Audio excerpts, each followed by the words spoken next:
with me, Jake Shane. Surprise, pussies! I am going back on fucking tour. I'm so fucking excited. Live with Jake Shane. It's a different tour than Therapuss Live. Set's different. Content's different. I am hitting so many places I didn't hit last time. Texas, Alabama, New Orleans. I'm so fucking excited, you guys.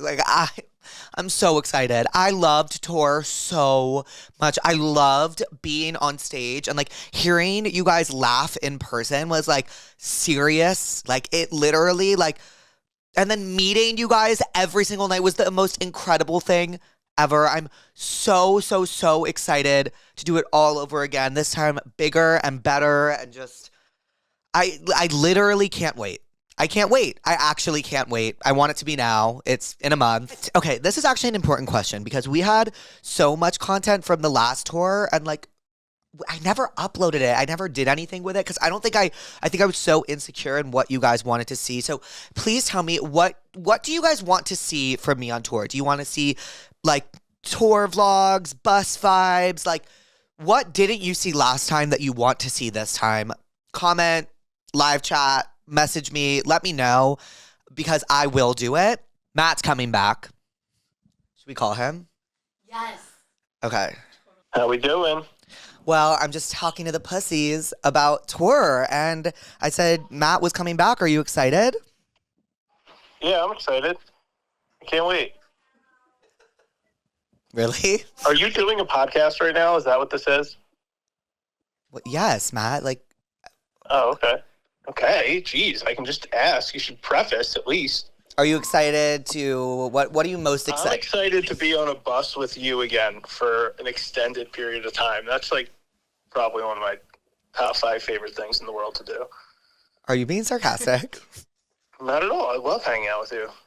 I love living with you, to be honest. I really can't tell if you're kidding or not right now. I enjoy it. Are you, what are you least excited about to be with me for an extended period of time? Your meltdowns. What city are you most excited for? Ooh, that's a bit of a loaded question. I don't know if I want to answer. What? You know what? I will answer. Atlantic City. Oh, you love Atlantic City. We're going to Atlantic City, by the way. I do. Yo, Nolan, what the fuck is good, dude?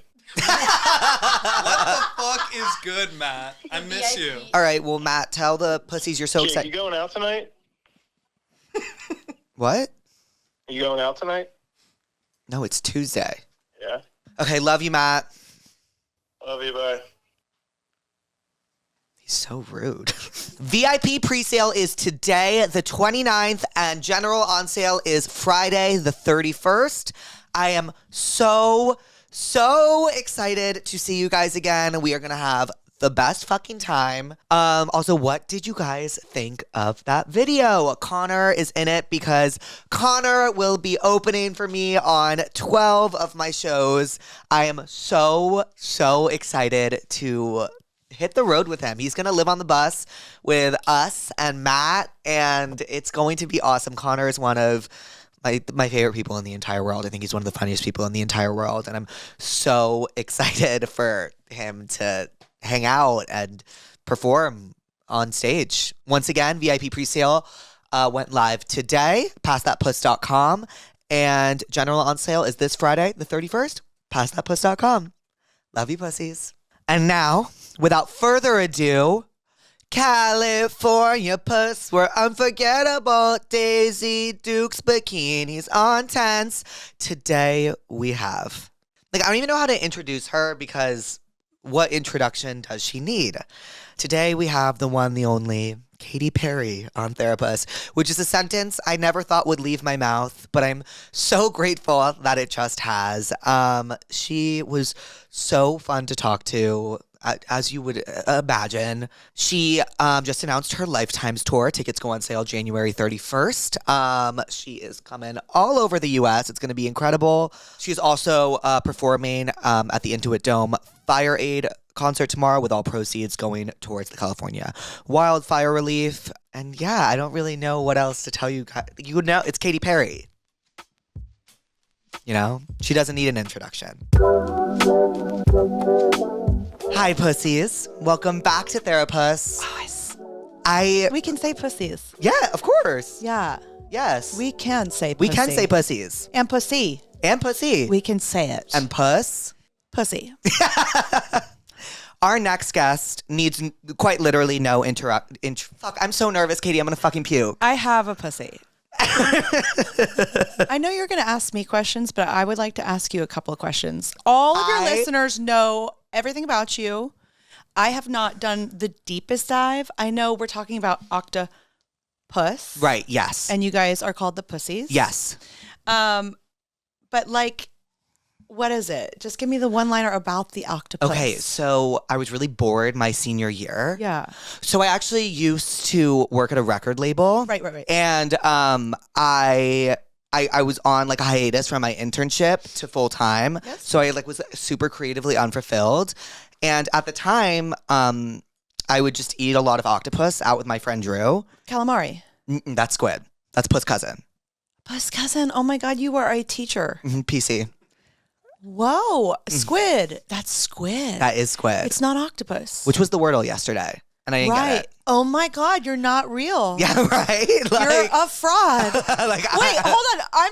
Everything's connecting right now. Squid is calamari and octopus is like they serve it. When they serve it, they serve the tentacle. So you can serve puss a myriad of different ways. Myriad. So you can you can serve it raw. Yeah. So that's like I call raw puss, and that's like puss sashimi or puss Have nigiri. you ever had raw puss? So many times. I don't discriminate. Great. And then you can serve it grilled. So you're actually a fan of this? Oh wait, I used to eat this every single, and I don't eat it as much anymore, just because like I'm busy and like I'm And you've made friends with it. Yes, I've started to make friends with them, which is like a little awkward. And they're like they're the aliens. I know. And they're know. so intelligent. I I mean, know. all animals are intelligent. And I know like blood type and all this stuff. And, you know, we're so used to eating meat, but we definitely probably shouldn't be. But, you know, can I get a scream in the back? No scream. Okay. From my vegan friends in the back. Oh, are they all vegan? My dad's them, vegan. One of them is. But I don't know. I just think so much about them and I've heard so much. So, But I can't believe I just thought squid and No, I octopus know. were the same. it's octopus. They have 8 tentacles. I don't know how many squid have, but that's like my whole thing with 8. But so I started. Eight's great. Yes. Right. You know that. Can I just get into it? I'm going on Please. tour. We're here because we're about to talk about the Lifetimes tour, Which is coming to the U.S. and I'm going to be touring from April to November. But speaking of 8, we will eat on tour. But 8, if you turn it on its side, it's the infinity symbol. Yes. And infinity means God. It's just like forever, never ending, you know? And my tour stage, the thrust of it, the thing that goes out to the audience is an infinity symbol. So we have 2 pits, actually. One's called the infinity pit and one's called the eternity pit. Mm-hmm. And 8. Wait, I love that. I love 8. 8's great. It's an even. Last year was an number. 8 year. It wa- 2024. Yeah. It was. Yeah. How did I never do anything with that? Yeah. I don't capitalize enough. This year, not so much. This year's 2020 part 2. No, this year is a 9 number. Things are changing. Things are bad. This is 2020 part 2. We were just talking about. It's different. Yeah, it's different. But you were telling me, and we said we'd say it for the podcast, you love touring. I do love touring. Which is so funny because I've had so many artists come on here that are like, it is literally my worst nightmare. So can you tell me why you love touring so much? Well, I love connecting with people, and I get to meet all these people and get to reconnect with all of these people that I've been on this lifelong journey with over like 17 years. We've been doing this together, and we've all grown up together. Like I have a Right. child now. Some of them have their own careers and families, and they're still coming to the shows, and I still get to see them and meet them, and they're still loving the music and using it as the soundtrack to their lives. It's Right. it's meaningful for them. It'll be almost 8 years before since I've been on tour. The last time I was on tour was the Witness tour. Right. I had short hair. It was like ended 2017, 2018. And then COVID happened. And after COVID, I had a baby. I was raising a whole human that I'm trying not to get wrong. So I was really dedicated to that.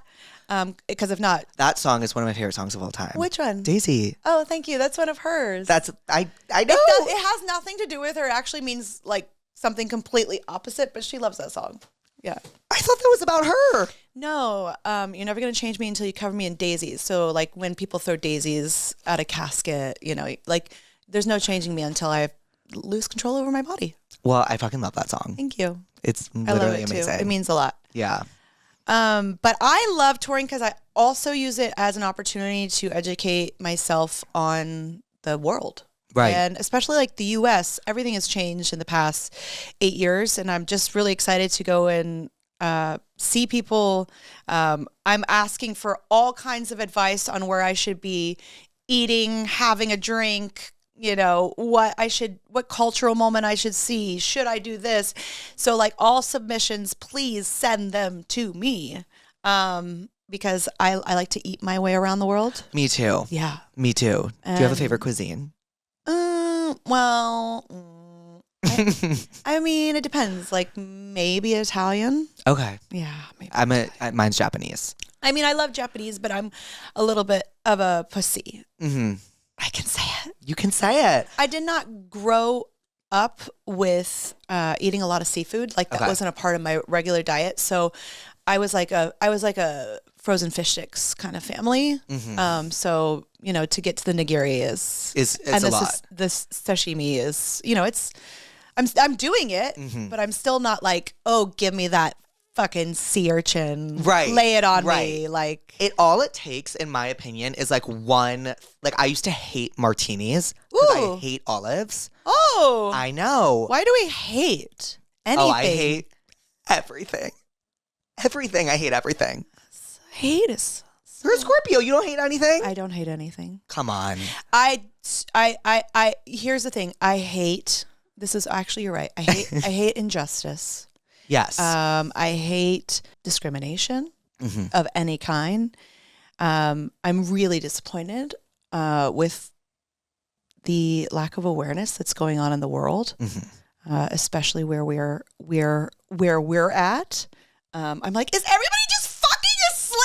What the fuck is going on? No, it's a disaster. We're living in this.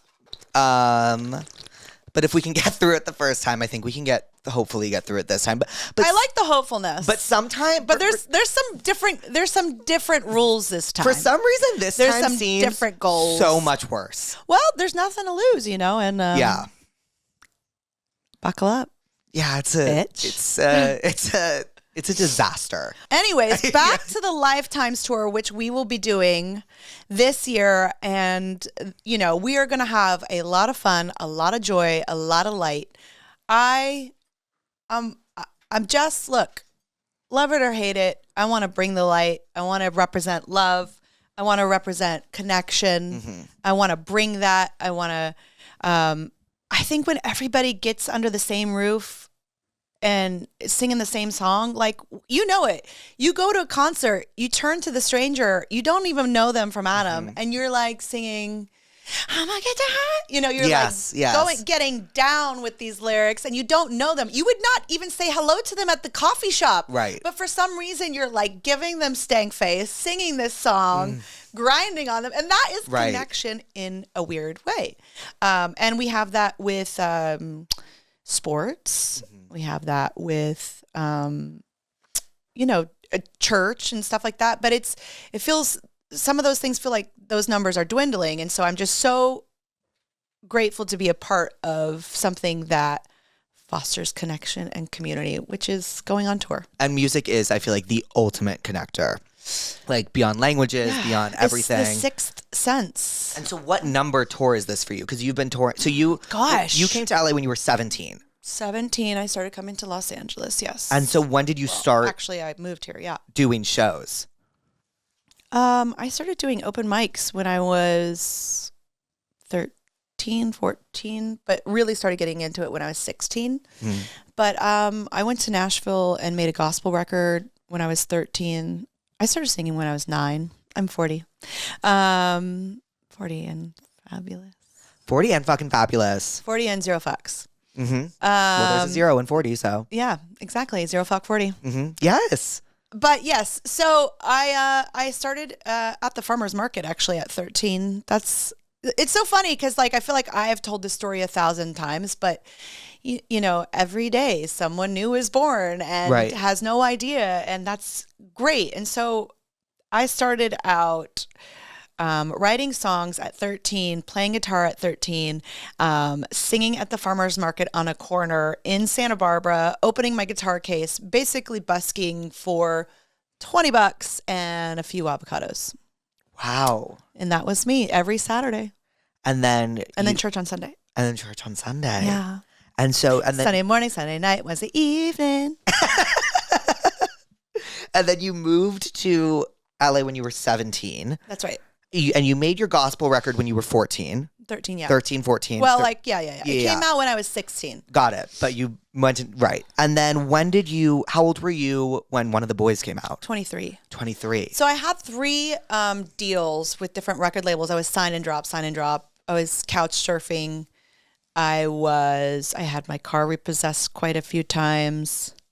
I was in it, you know, and we still had physical CDs then. So I always had a disc in my purse ready to go and like just ready to say yes to all the opportunities that were coming my way. And, you know, I just had this like wouldn't take no for an answer. And I also felt like I was, through my songwriting, bringing a different perspective. Right. And that was a totally different time ago.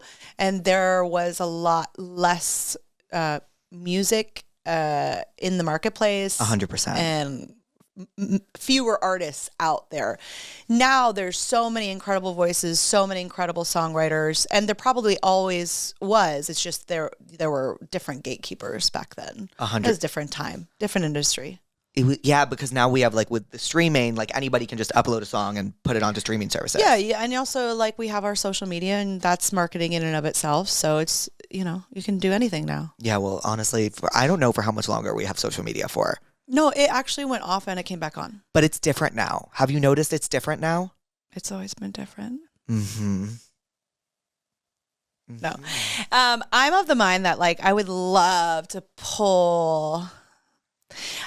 Look, here's the thing. There's a lot of good that comes from the internet and social media. People have businesses there. People have platforms. People have voices. There's so much good, but there definitely is, you know, duality to everything. There's going to be a positive and a negative, and feels like there's a lot of negative that has started to creep in and outweighing some of the positive.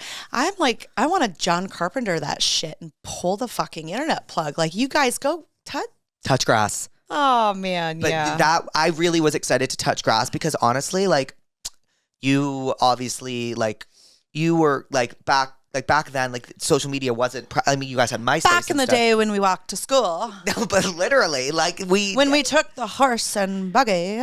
but you guys didn't grow up on social media, so you like remember life. Like when I think of like my past 5 years since 2020, like it all blends together.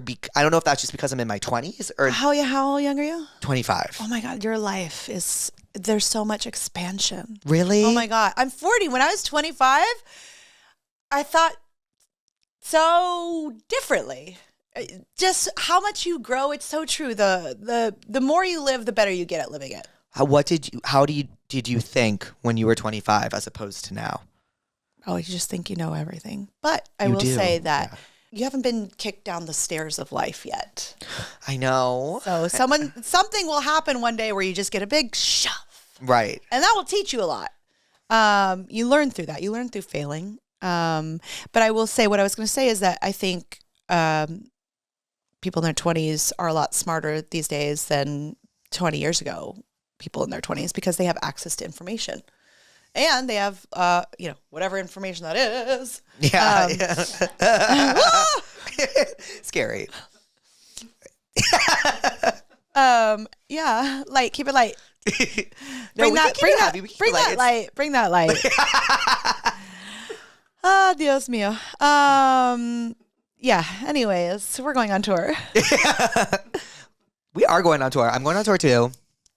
Is this your first? No, it's my second. Second tour. Okay. What was your first tour? What did that look like? What was on your rider? Oh my God. People would think it's so demanding. It's Me too, by the way. yeah. What? No, you go first. Okay, me first, then you. Oh my God, I can't believe I just said that to you. I'm so sorry. You entitled Gen Z. You entitled. What's on your rider? My writer, Skittles? lesser evil popcorn Right. and Celsius. Louise and the rest of my team puts Twizzlers on. That's it. That's it. 3 things. 3 things. So you just- Celsius. That's your pre-show. I need to have this. I need to just like eat and then sometimes, and then a Tito's so I can drink. Yeah. Okay. Yeah. Well, mine's a few more things, but I would imagine. they're it's all healthy. Like, people think it's rock and roll backstage. For us, it's like avocados and Himalayan salt and meditation. What do you mean Himalayan salt? Like crystals? No, like pink salt for your avocado. Understood. Right. Yeah. But it's all very healthy. Right. Even though, like, if I pass a vending machine, I will get a Flaming Hot Cheetos. Oh, always. No doubt, 100%. Always. But otherwise, it's all very healthy. I've got, like, apple cider vinegar, Bragg's apple cider vinegar there. I've got all kinds of tinctures for my voice, steamers, and blah, blah, blah, all that stuff. What is like the most memorable show? Like, do you have like a show that you played like, and you're like, I will never forget this night as long as I live? I mean, I started out, my first tour was Warped Tour. Mm-hmm.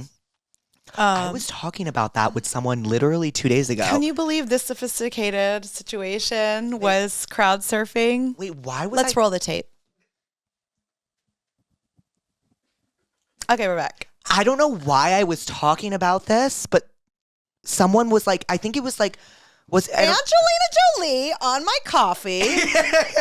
Chic. You look chic. You are chic.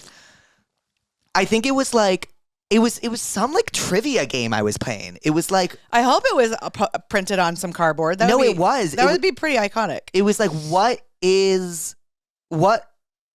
like, they were like quizzing me or something. Like, what was Katy Perry's first tour? The Warped Tour. And they were like, you wouldn't guess it, but you would. Like, once you hear it, you would get it. It's a punk rock tour. Yes. I mean, one of the boys had like this alternative edge to it as well. I wrote most of it on guitar. And yeah, there's a clip of, it's so different. Now when we go to concerts, everybody's filming, catching content. Yay. But like, if I were to crowd surf into the audience now, which I totally would and have in the past few months when I was... I'd say, I think I've seen that. Yeah, when I was doing some fun stuff for 143. I think I would just land on a bunch of phones. You would? Yeah. How does that feel? Like, do you miss touring when like not... I mean, of course you do, when not everyone's phone was out and like... Because it must be... No, this is just how people show their admiration now. I mean, I get it. It's like... You can't, like, this is just this is the world as it is now. Maybe it will swing in a different direction. Let's hope that, like, the age of Aquarius is truly here. I love that song. I know. I didn't understand it until I understood it. I actually don't understand it at all. Gotta hit 40. You gotta get pushed down the staircase of life. I won't survive that. Yeah, you will. But, I love touring. Every tour has a world to it. Mm-hmm. I'm such a experiential person, and I'm visually very, I learn through visuals. I love to give visuals. I love to do costumes. It's like bringing Disneyland on tour. Mm-hmm. I like people to go to this whole other world. I mean, I remember... One of my own first tours actually was my third tour, California Dreams tour. We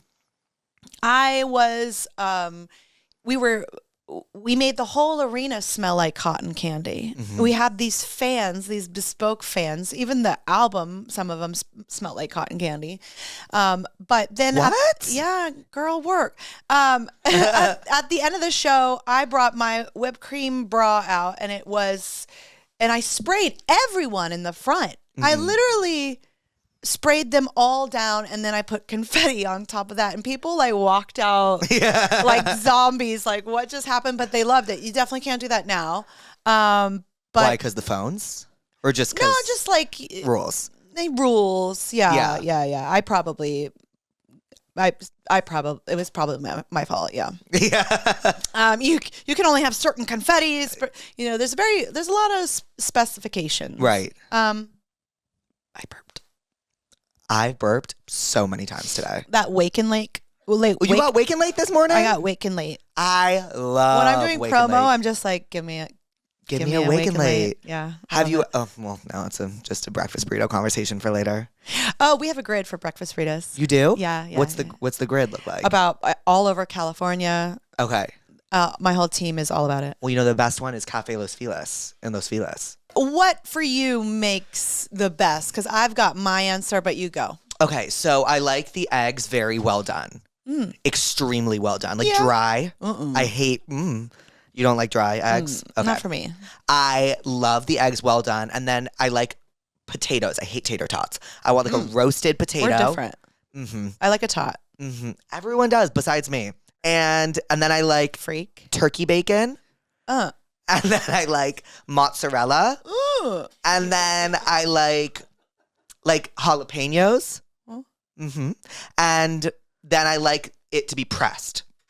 I like a pressed, tightly wrapped situation for sure. It needs. I want grill marks. Yes. Oh, I love a grill mark. What makes your breakfast? Okay, I like eggs. I like them medium.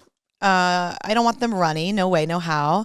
I want rice. I want some cheddar cheese. I want some rice. I love rice. Like orange rice. And then I want we got rice, we got eggs, I actually like some pork sausage. Oh, I love pork sausage. Love a pork sausage. I want tomatoes, diced tomatoes. I want raw white onions. I am an onion and garlic. Raw onions? I like things raw. Okay. Yeah. Onions. Yeah. I mean, I love it. Like when I walk into a house and it smells like garlic, I'm like, I'm home. Oh no, for sure. That always is like a lovely smell, but like raw garlic feels a lot to me. It's not raw garlic in the breakfast burrito. Okay, so we got rice, we got sausage, we got eggs, we got cheese, we got tomatoes, we got onions, and I'll take the tots. Okay. And I'll take any submissions for anywhere in the USA that has the best breakfast burritos. You should, like, when you go on this Lifetimes tour, you should try a breakfast burrito in every city. Okay. Right? I feel like that's like a great like vibe you can do. Wake up and like bring your team and great. I'm gonna figure something out for that. I think this is a great idea. Did you like that idea? Yep. That Dave Portnoy, this guy, does this one bite pizza review, and he tries pizza from like every single place in the country. One bite. And he does one bite and he rates it. That's an interesting angle. Find your niche, guys. Right? It's so good. Well, fun fact, before I started to do the puss stuff, I was going to do one bite rice because I love white rice so much. Subtle nuance in different white rice. But then I realized like very niche. Octopus was like a tad more interesting. Yeah. And that would be such an adventure trying to find different white rices. Rice. I could tell you my favorite white rice ever in the world. Okay, go. Momoya in New York. Okay. No, you know what? I've known about you for a long time, and I've seen a lot of stuff online on socials. So I already feel like I know you. Isn't that weird how social media does do that? Like, I'm so narcissistic that I don't think it's weird. Okay. Like, I love it. Wait, so we never talked about your favorite show of all time? Or like a show that changed your life? Oh, like a concert. Yeah, like when you performed and you were like, that is the best show I've ever done. Or every show is unique. You know, I had so much fun. I've had so much fun creating all of the shows. I brought a totally different world with play in Vegas. The world that I'm creating now for the Lifetimes tour is going to incorporate this whole journey, this whole lifetime so far, and more timelines. So it's very sci-fi, and it's always got a narrative, like a loose narrative in it. Mm-hmm. And this one is just about finding the love, you know? And that was what the album was all about. It was a celebration of me finally finding the love. Right. Because Smile came out like literally 2 days after I'd had Daisy. And it was very hopeful, that album, after going through a pretty tough time. But this album was really just about like all of the love that I ever lost came back to me. And that's a song that's on the album called All the Love, which I will be playing on tour. Oh, is there any songs that you're so excited to play on tour besides All the Love? So I always do a combination of songs, because like it's such, to me, I find it irresponsible as an artist that's been in people's lives for so long to not give them what they want. 100%. Like give them the hits and give them the costume changes, you know? If that's what they're kind of like used to with you. But yeah, I'm going to play all the songs that everybody knows, and they're all going to have like, you know, a dance vibe to them. It's a dance infused show, because the last record had a lot more on that, a lot more dance vibes, and like Nirvana, you know, might have a little presence. But we have a lot of songs, a lot of ground to cover. You know, the show's going to be like an hour and 45 minutes. Yeah, there. It's incredible. And it's going to start at like 8:30. I used to start later. How late would you start? 9, anywhere from 9:15 was like my sweet spot. But now as a mom, I realized I was being rude. Oh, to like the other mothers in the audience? Oh, that's so interesting. So you like learned. I learned through having a child. Yeah. Okay, what is it? No, because like you don't understand. If it's an 8:30 show, everybody is, you know, maybe getting picked up in the party bus at like 5:30 to go to a 6:15 dinner, and there's 10, you know, 12-year-olds, and everybody's changing their outfits, and then like so your day is already like, you picked out your outfit months before, right? And you're counting down the days, and that's also why I don't cancel. I don't care if I'm sick. I'm like, these people have had this in their plans forever. It means so much to them, right? And I don't take that for granted. So, like by the time my show starts 8:30, you know, and then like you have to leave the venue. Some people live 30 minutes away. Some people live an hour away. Like, and if the show is on a Wednesday night and not a Friday or Saturday night, it's a whole different ballgame. You're going to school the next day. Right. So, you know, and you're jacked up on sugar, probably. Right. 100%. You know? Or you're a little tipsy. Because there's going to be adult beverages at Club 143. Tell me about Club 143. Club 143 is like a super special VVVIP situation that is going to be very close to the middle part of the infinity on both sides. And when there's a bar? A bartender, yeah, on both sides. Yeah. And it's going to have a lot of space for people to dance. Please bring appropriate footwear, chunky boot, platform, tennis shoe, things like that. Whatever you want to do, honestly. However you can feel free to get into it. But it will be fun. And the Infinity Pit, which is closest to the front stage, is a big deal too. But I'm going to do my best to visit a lot of different spaces in those arenas. Oh, like you're going to make your way around. Oh, that's going to be awesome. You will feel close to me at one point in the evening.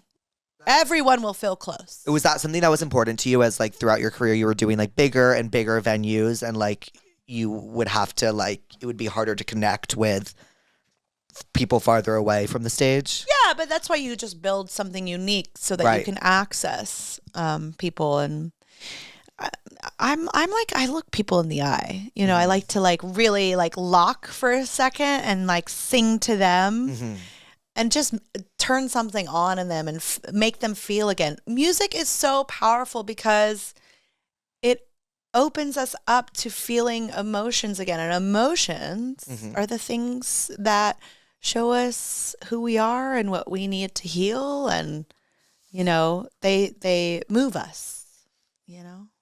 They make us human. They do make us human. Emotion. We're moving in motion. Ah! I didn't even think about that. Oh my God. Emotion. Yeah. We need to be in the flow, in the motion. Whoop. Pussies, you know what time it is. It's cuffing season. It's January, and as you all know, last year, 2024, I said, if I end this year without a boyfriend, I am turning to religion. And maybe I am not in a relationship because I am a liar, because I did not turn to religion. What I did turn to, though, was Tinder. And the vibes on Tinder are just incredible. Incredible. I love looking for love, and I love when love finds me. With Tinder, it all starts with a swipe. Swipe right for yes, swipe left for no. And it's almost like the rest after that is history. As you pussies know, I'm in my fucking dating era, as I have been for years. But Tinder is really, really, really here to help. It's really helped me a lot with going on more dates, honestly, which is the worst part of dating is you got to just keep doing it and doing it and doing it until you find someone that you really like. And Tinder doesn't give up on you. Relationships might, but Tinder doesn't. Thank you, Tinder, for sponsoring today's episode. I hope this partnership between you and I helps me find an actual romantic partnership in my life. And for all the other pussies who might be lonely out there. Explore all the possibilities for yourself. It just starts with a swipe. Download Tinder today. And thank you, Tinder, for sponsoring today's episode.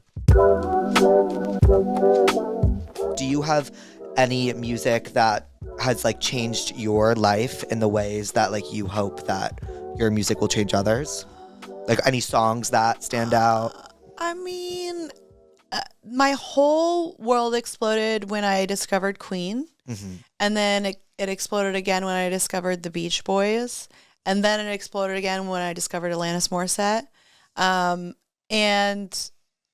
still I'm such an avid listener of new artists. And I always have brought new artists. I've brought everyone on tour. Casey Musgraves, Marina and the Diamonds, Charlie XCX, back in the day. Everyone, Janelle Monáe, all of it. Ellie Goulding, all of it. I love new females. I like to champion them and their music. And so I'm always listening to new stuff. But when it started, it was Queen, it was Beach Boys, it was Alanis Morissette. It was no doubt. Do you feel you're the Teenage Dream album is kind of an ode to some of those people? Beach Boys, Alanis Morissette meet each other and have a party on the beach? Yeah. I was definitely always inspired by them. Yeah.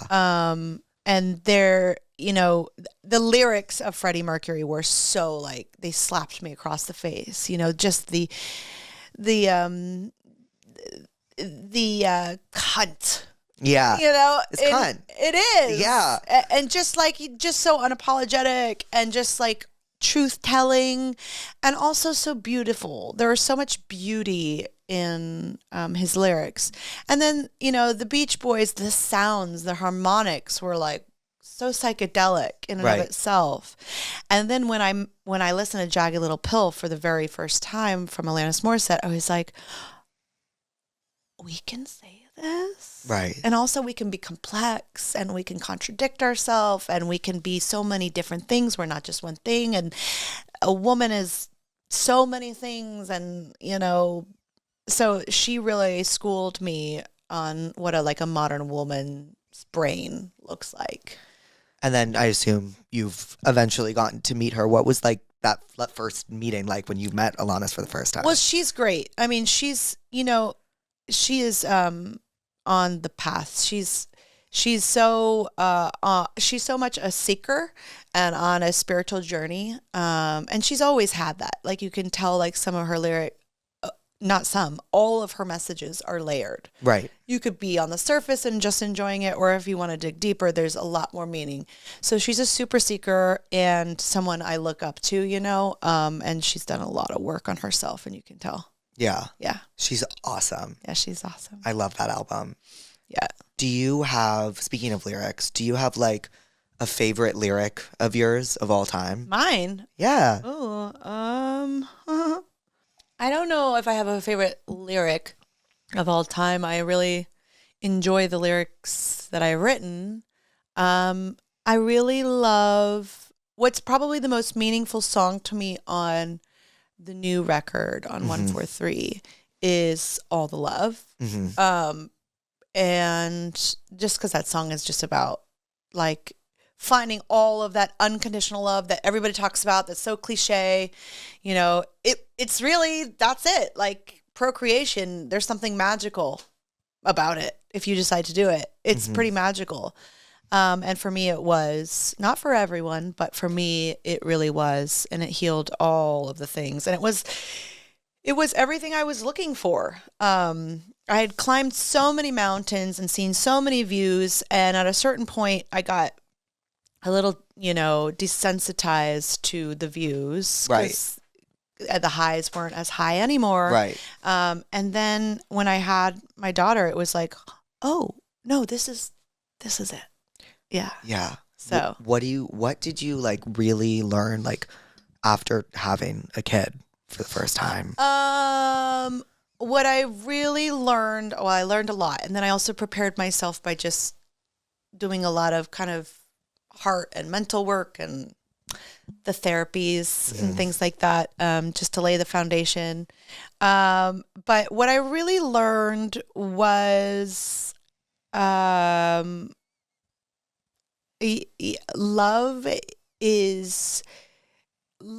is free, and love is not transactional, and love isn't about who you are, how much money you make, what you give, what songs, yada yada yada. Like love is free. Love is a look when you come home. It's just like it's a connection. Right. And you know, it's there for everyone. And for me, I got it through my daughter. And I also wrote lifetimes about her because I tell her every night, usually I'm like, will you find me in every lifetime? You do? Every time. And she's like, last night she said, no. Are you serious? For the first time. And then she was like, yes. I think it's based on like, there's a Black Mirror episode. I love Black Mirror. Which one? I think it's the one where like people are on that dating game app.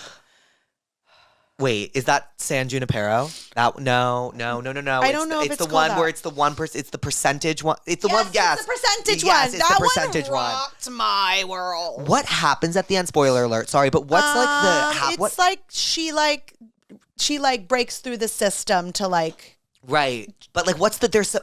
it's like an unrequited love right? thing. Yes. And that rocked me so much. And like, I really feel like your soulmate can come in so many different ways. It could be your dog, you know, you have the deepest connection. And I thought, oh my God, how could I love anything more than Nugget? Right. 10 years old. And then all of a sudden, like 100 times more, 1,000 times more with my daughter. But yeah, she's definitely one of my soulmates. Oh, yeah. That's beautiful. She found me. She did find you. You found her. And no, she found me. She definitely found me. Yeah. But I called her in. Called her in. That's I was beautiful. ready. I was super intentional and super ready for it. So a lot of the album has all of that feeling of love and like this kind of grounded, feminine, divine, this powerful connection with that fucking root chakra, just it's sexy. It's fun. It's really loving. It's got a lot of little stories in it if you want to dive deep into it. I do. Yeah. Oh my God, that's beautiful. I can't believe you tell her every night, will you find me in every lifetime? That's so beautiful. Do you like say it before putting her to bed? Yeah. When we're in bed. Yeah. How did that start? We actually sleep together, so. You do? We do, yeah. I know everybody was going to leave their comment now. No, I think that's beautiful. Leave your comment. Everyone parents in a different way. How old is she now? She's 4. But I've seen some really cool things about it, about the attachment, and like kids are going through so much, and like if she has a bad dream and she wakes up and mom is right there, it's just, there's no better feeling like waking up with your child there and they're like breathing on you. You're like, you remember like when you first fall in love with someone, you literally want to lay underneath their breath, their nose. You know, it's like the oxytocin. So I've never been in love. Oh, Isn't that horrible? one day. I've never had a boyfriend, and I've never been in love. Well, one day when it happens, you might remember this feeling. There's this feeling called oxytocin that comes over you in the honeymoon stage, most definitely, where like you just want to you want to eat this person up. I mean, for me, like I want to like just breathe. I mean, it's like, and with your child, it's that, and it never ends. Oh, It never ends. It's amazing. But also, like, you know, it's the biggest challenge of your life as well. Like, your kids are sent to you to teach you a lesson. Mm-hmm. All the things that you need to learn. They're like, hey, write my books. Let's go. Right. Go to work. What lessons do you feel like Daisy has taught you? Presence. A lot of presence. A lot of presence and a lot of self-control with the way I respond to her because she's super strong-willed. Mm-hmm. When's her birthday? She's a Virgo and she's August 26th. Oh, so she's like likes control. Scorpio and Virgos are interesting together. Tell me that now. Like Scorpios and Virgos, like, because Scorpios have like their way of doing things, and then I feel like the Virgo comes in and is like, "This is the way. You are wrong. I am correct in this way that we're going about it." Right. So yeah, she's definitely strong-willed like that. Yeah. Yeah. And she's not an introvert. She is an extrovert. I mean, her parents are both extroverts, so that's the template she knows. So she is something else. She's dynamite. Oh my God, that's beautiful. Thanks. That's really And beautiful. she'll be touring the world this year. Oh, she's gonna come with you on tour? A lot of it. I mean, until she goes to school, but she's gonna see a lot. That's such a So cool... I will also take any submissions on like the best things to do for kids that are like 5. Bring it. Come on. Even like I love a water park. I don't care. I love a water park. I love a lazy river. Oh, I don't care how chlorinated that water is or how many No. times. Like, I don't care. Do you know Give it to the me. shit that we used to like? We used to drink out of like cups with lead in them. Like, See? we're fine. That doesn't have lead. Not Okay. anymore. But Fine. yeah. We're all breathing tons of microplastics. Just let it ride. Yeah, speaking, oh my God, like literally speaking of. But I meant to ask you, when you said you were talking about you love supporting up and coming female artists, you have a collab on 143 with Doechii. That's right. And she is having like the moment of all moments right now. What's it like working with her? How is she as an artist? She's so cool because she like when she came to the studio, it was amazing. I didn't even know it was her. She was like, it looks like she was running errands. Like, Yeah. no makeup, totally chill, no big deal. You know, headphones in, like athleisure, and like not like no ego, which was amazing. Because she already did so much before we got to collab together, and I was already such a fan and had so much respect for her and her vision, which is just like it is like an arrow. It is like, I mean, it just shoots straight through you. You can't look away. Right. It's amazing and it's potent, and what she's saying is real. She got that shout out by Kendrick because I do think like Kendrick sees, I don't want to put words into his mouth, but like for me, she gives me that female version of like the truth teller that Kendrick is. Right. And then we got to collab on the VMAs, which was amazing. And she got to come into my world and see it. And she just asked me a bunch of questions. She's super curious. She's so freaking smart. She's so smart, and she was born that way. And she's just flipping it all right now. She's just flipping it all on its head right now. Right. And I'm excited for her journey because she's got a lot to say, and she wants to evolve as a human, and she wants to do the inner work as well, right, which is so dope because that's going to make her art just even more truthful and resonate and connect even more. She's so dope. You're dope, girl.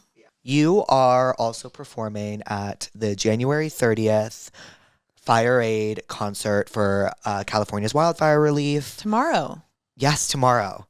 The sun will come out. Tomorrow. That's a different key. Bet your bottom dollar that tomorrow. Tell me a little bit about it. Were you impacted by these fires at all? Did you know people that were impacted by the fires? Yeah, I feel like anyone that lives in California knows directly or indirectly. I wasn't personally impacted, but I have a lot of friends, and some of them lost their homes.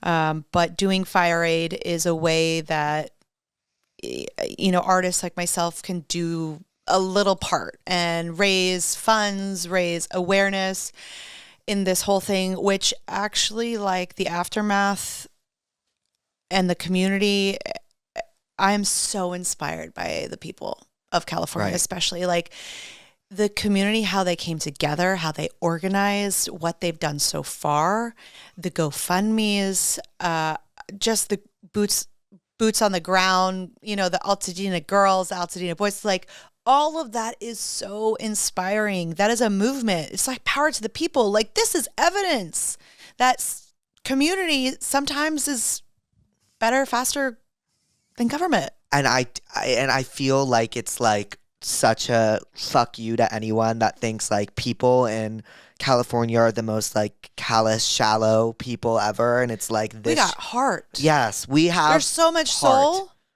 There's so much soul that's being shown right now. And there's so much community and this weird connection. But of course, it's like, this is absolutely devastating. Even watching it unfold, unimaginable. So, like, it's obviously when someone says we're doing a benefit, do you want to be a part of it? Yes, I don't care who's doing. I would do it on the street corner. Right. Just like, how can I help? Yes, I'm in. Where were you when the fires broke out? I live in Santa Barbara, so I was in Santa Barbara, and I've had a lot of I've had the opportunity to help a lot of people come through. So they all just actually came back. So yeah, well, some of them couldn't come back, but it's pretty wild. There's a lot that we'll learn from all of this, and hopefully apply infrastructurally. And this is California's thing in a weird way. Every place in the world has their thing, and it's only going to get more interesting if we keep ignoring climate change. Yeah. So there's that. Yeah. But yeah, it even in Santa Barbara, we've had, like, it was like 7 years to the date we had mudslides. Yes, and we had I things. So, remember. like, it's not that we're the lucky ones by any means. It's just the thing that California has. So we will recover, and we will recover way stronger. I feel yes, like we will recover, and we will learn, and we will apply, and we will take care of our community, and we will feel connection from this as well, which is something I think we're all desperate to do. It's like the reason why social media was even invented was to connect more. It's so funny, and it feels like that was the reason it was created, and somehow, some way, I feel so much less connected to people than I ever have because of it.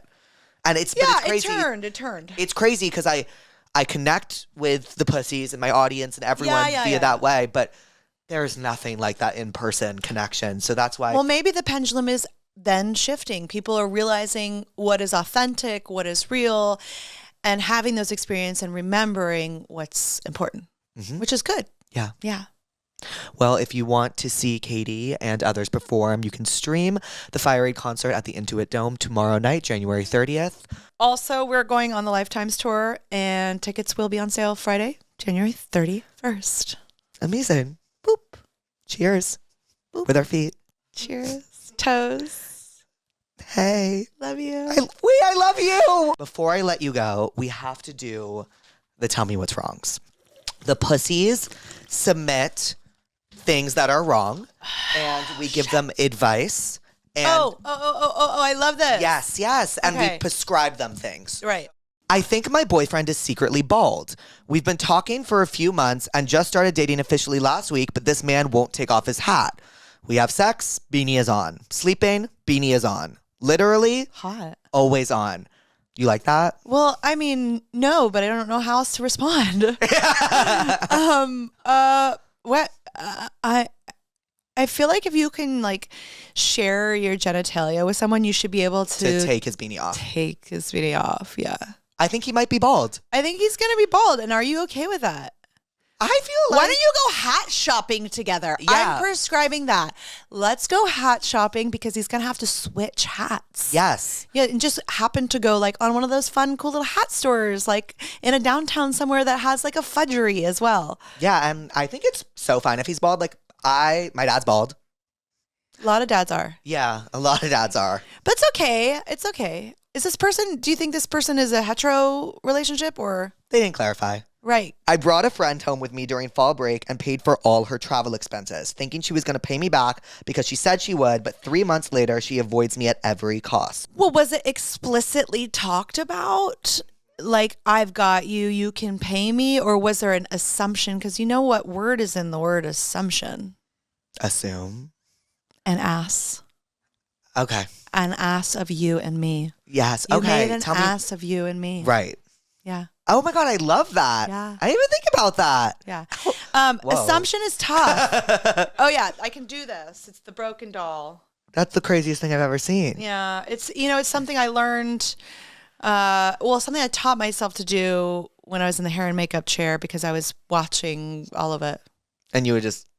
Yeah. It's like, okay, you're going to work on this eye. I'm going to watch you cut that line. Whoa. Yeah. Oh, so you learned that later in life.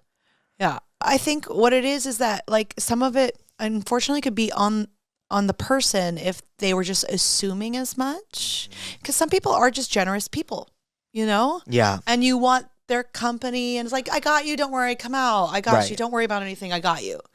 But you have to be like, okay, well, you have to have those uncomfortable conversations and be like, okay, I'll spot you. Right. Instead of I got you, I'll spot you. Right. So like... Use that verbiage. Prescribe like unfortunately it feels like in this case like you're kind of gonna have to live and learn with it, and next time Unless there was dialogue Yes. about paying back, and in that way you should be like, you should just be honest with the person, send them a text and say, I really enjoyed having fun with you, I'm a little disappointed that you haven't been able to pay me back. Is everything okay? Will you be able to pay me back? What should I expect? This friendship is more valuable to me than a couple $100, $1,000 or whatever. If those things are all true for you. 100%. I would actually prescribe... Do you watch Real Housewives? Katy. I have a child. I know, but I'm tired. I'm telling you. After like being the matriarch and the mother, I'm tired. I'm telling you. I get it. I get some. I see some things that I have iconic memes that have been used. Yeah. It's just Okay. So how does it relate? because these women constantly figure stuff out like this. There's always an issue where a housewife hasn't paid the other housewife back. Like in the Real Housewives of Beverly Hills, I want to say there was a charity dinner and Sutton accused, maybe I think it was Lisa Rinna, of not paying for her seat or whatever. And then they have these conversations and they're awkward, but like the conversations are important to be had, and don't have them like the Real Housewives do, because they will bitch each other out and sometimes And that will throw give things. us content. Yes. And then we speak brain rot. But the Housewives does show you how to have like a pretty transparent conversation. So they are your examples. They're your archetypes. They're your leaders. They are my everything. Like I can't even Got begin it. to tell you how important the Real Housewives is to me. Cool. It's Marvel love for it. gay people. Yes. Actually, thank you for putting it in that frame. Yes, it is Marvel for gay people. Great. Yeah. My friend got a new boyfriend, and now she thinks that I want him, so she's distancing herself from me. How do I tell her I don't want him without sounding defensive? I don't want him. It's not that deep. It sounds like the friend is a little insecure in the relationship, and this is like a relationship problem that she's projecting onto you. Right. Yes, they do seem a little insecure. I do think you can, again, you can be honest with like, you can just say, is there something weird that's happening between us? Because I'd like to resolve that. Right. Can we have a conversation about this? Whatever. And yeah, I think you just be honesty is the best policy. Mm-hmm. Just be honest. So like, don't be. But like, don't come out of the blue and be like, I don't want your boyfriend. I don't want to fuck your boyfriend. Blah, blah, blah. Right. Be like, what's going on here? I'm picking up on this vibration. You have incredible communication skills. Has anyone ever told you that? Thank you. I've done a lot of therapy. No, like incredible. I don't know. I'm here to be a communicator. Well, you're very good at it. Thank you. Do you guys say poussoir? No, but I like poussoir. Have you ever said it? Where is that from? Like poussoir. Instead of like, you have so many variations on pussies. I'd like to add poussoir. Mm-hmm. You've never seen Tell Me Lies, have you? In Tell Me Lies, they say poussoir, don't they? The poussoirs? Girl, yeah. The poussoir. You haven't? I was with a guy for a while, and then he said he needed space, so I gave him it. It's been 9 months, and he's dating a new girl. Do I ask for the closure I need? If you needed space, you could probably buy him a ticket to space coming up in the next 10 years. Yeah. Well, no, he just revealed himself. Yeah. Like maybe he did need space to think about it, and he like then did not communicate his feelings. He's probably maybe a little emotionally immature to do so. But he showed you. He showed you. Do you not understand how many fish there are in the fucking sea? There's 8 billion. Yeah. Plus. Like, puss. Puss. So, yeah, I mean, he did you a favor of sorts. I know that's heartbreaking, but like there's a lot out there in the world. And people really just want to be loved too. So like people are looking for love. They are on the look. They are looking for love. But yes, space, he just sounds emotionally immature. As most people are. Yeah, and we all are. Yeah, in our own ways. We all have our things. Well, Katy, I love you so much. It's so nice to sit with you. It was so nice to sit with you. I'm still like freaking out about it. Yeah, but we're close now. So we are close now. Like we'll see each other and then we'll be like, hey. Wait, we will? How cool is that for me? And then, yeah. Katy will be going on the Lifetimes tour beginning in April. Yes. Tickets are on sale January 31st. Yes, that's soon. Very soon. You better get them while they're hot because all the other territories sold out. Quick. Australia sold out. Mexico sold out. Europe sold out. UK sold out. South America sold out. This is it. This is these are the last shows I am announcing. I waited to announce America at the very end because it's it's very special to me. So I wanted to route it very specially. And I'm so excited to see America in all of its beauty on this tour. Well, I'm so excited to see it as well. Okay, good. Which one are you going to come to? LA, New York? LA. Okay. I want to fucking see California girls in California. Great. Done. I want that. Sold out.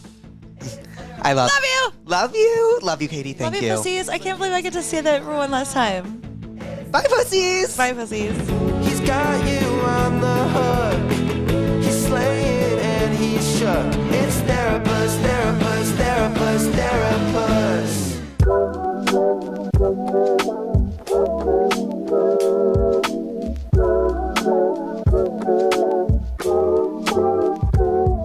Hi, pussies. Welcome back to Therapuss and happy Junday. Today we have the one, the only John Summit on the podcast. And for the first time ever, I drank for a podcast episode and I definitely got a little drunk, but we had a very, very, very good time. And I'm really excited for you guys to see this episode and listen to his new album, The Comfort in Chaos, out July 12th.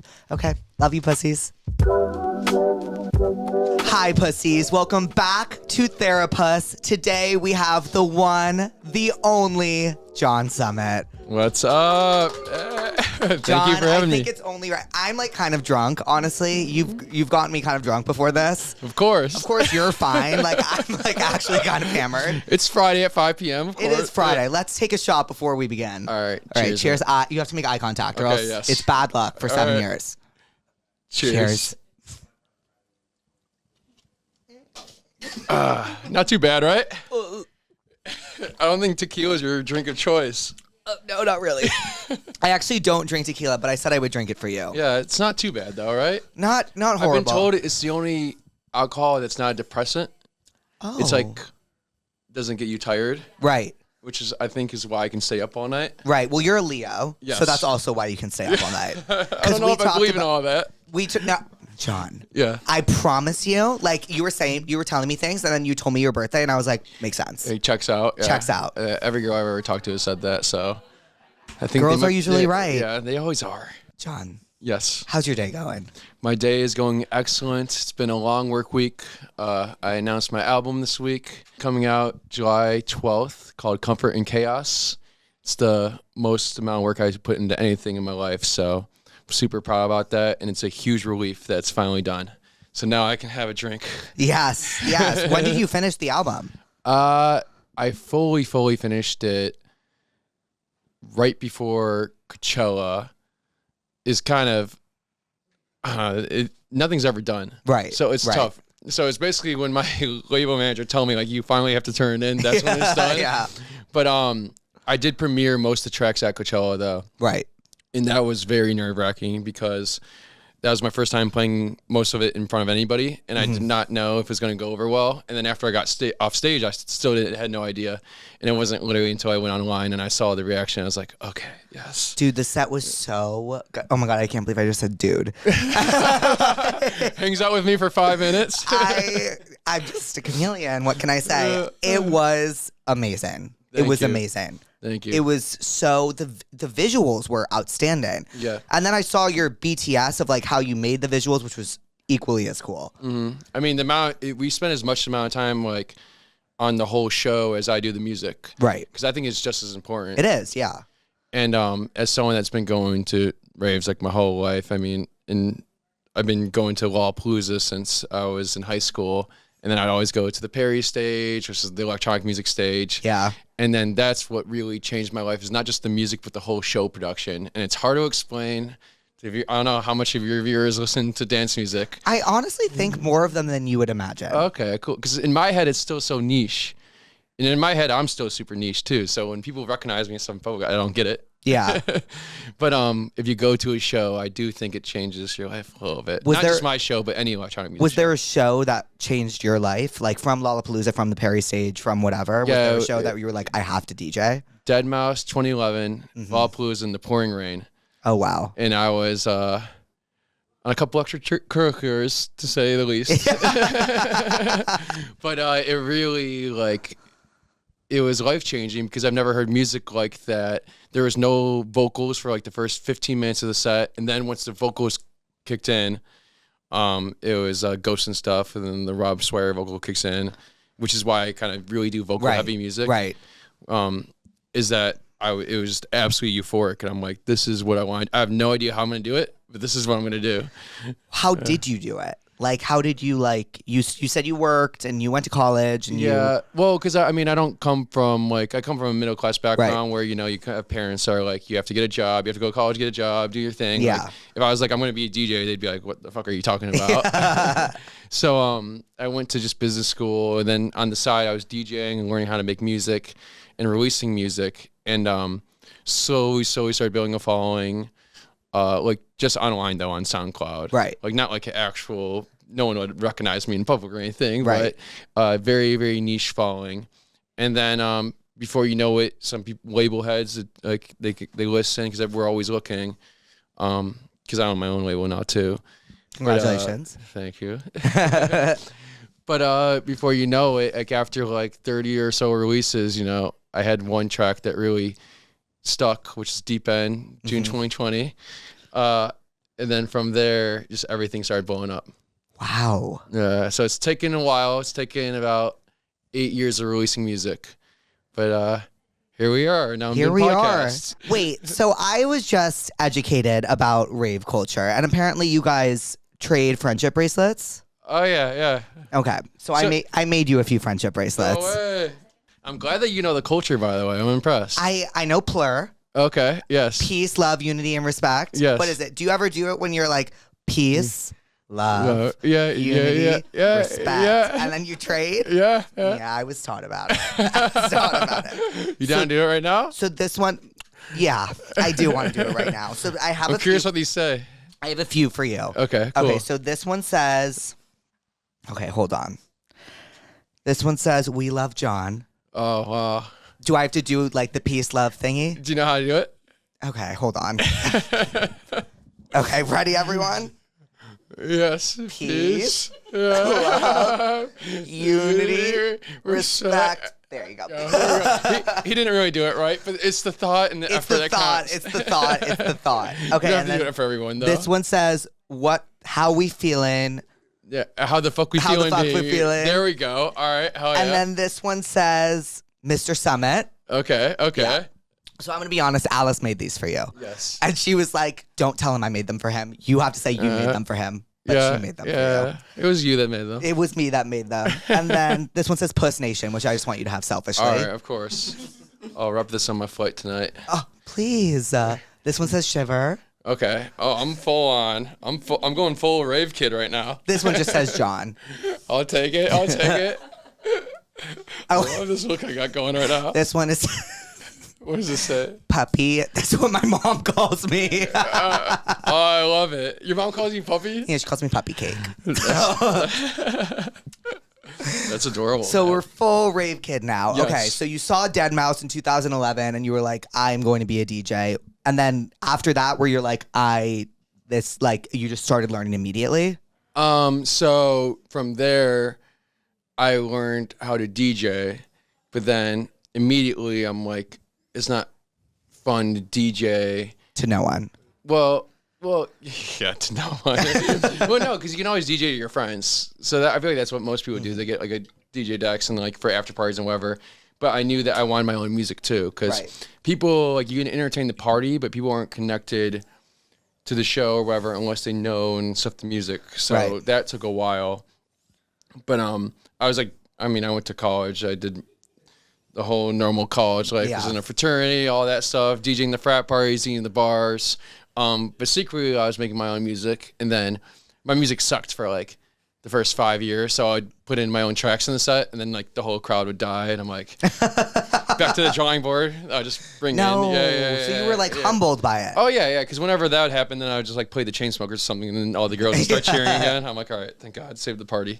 But then eventually, though, my music really started sticking, and then it really wasn't until 2020 when we were all kind of not allowed to leave the house, that my music really started connecting with people.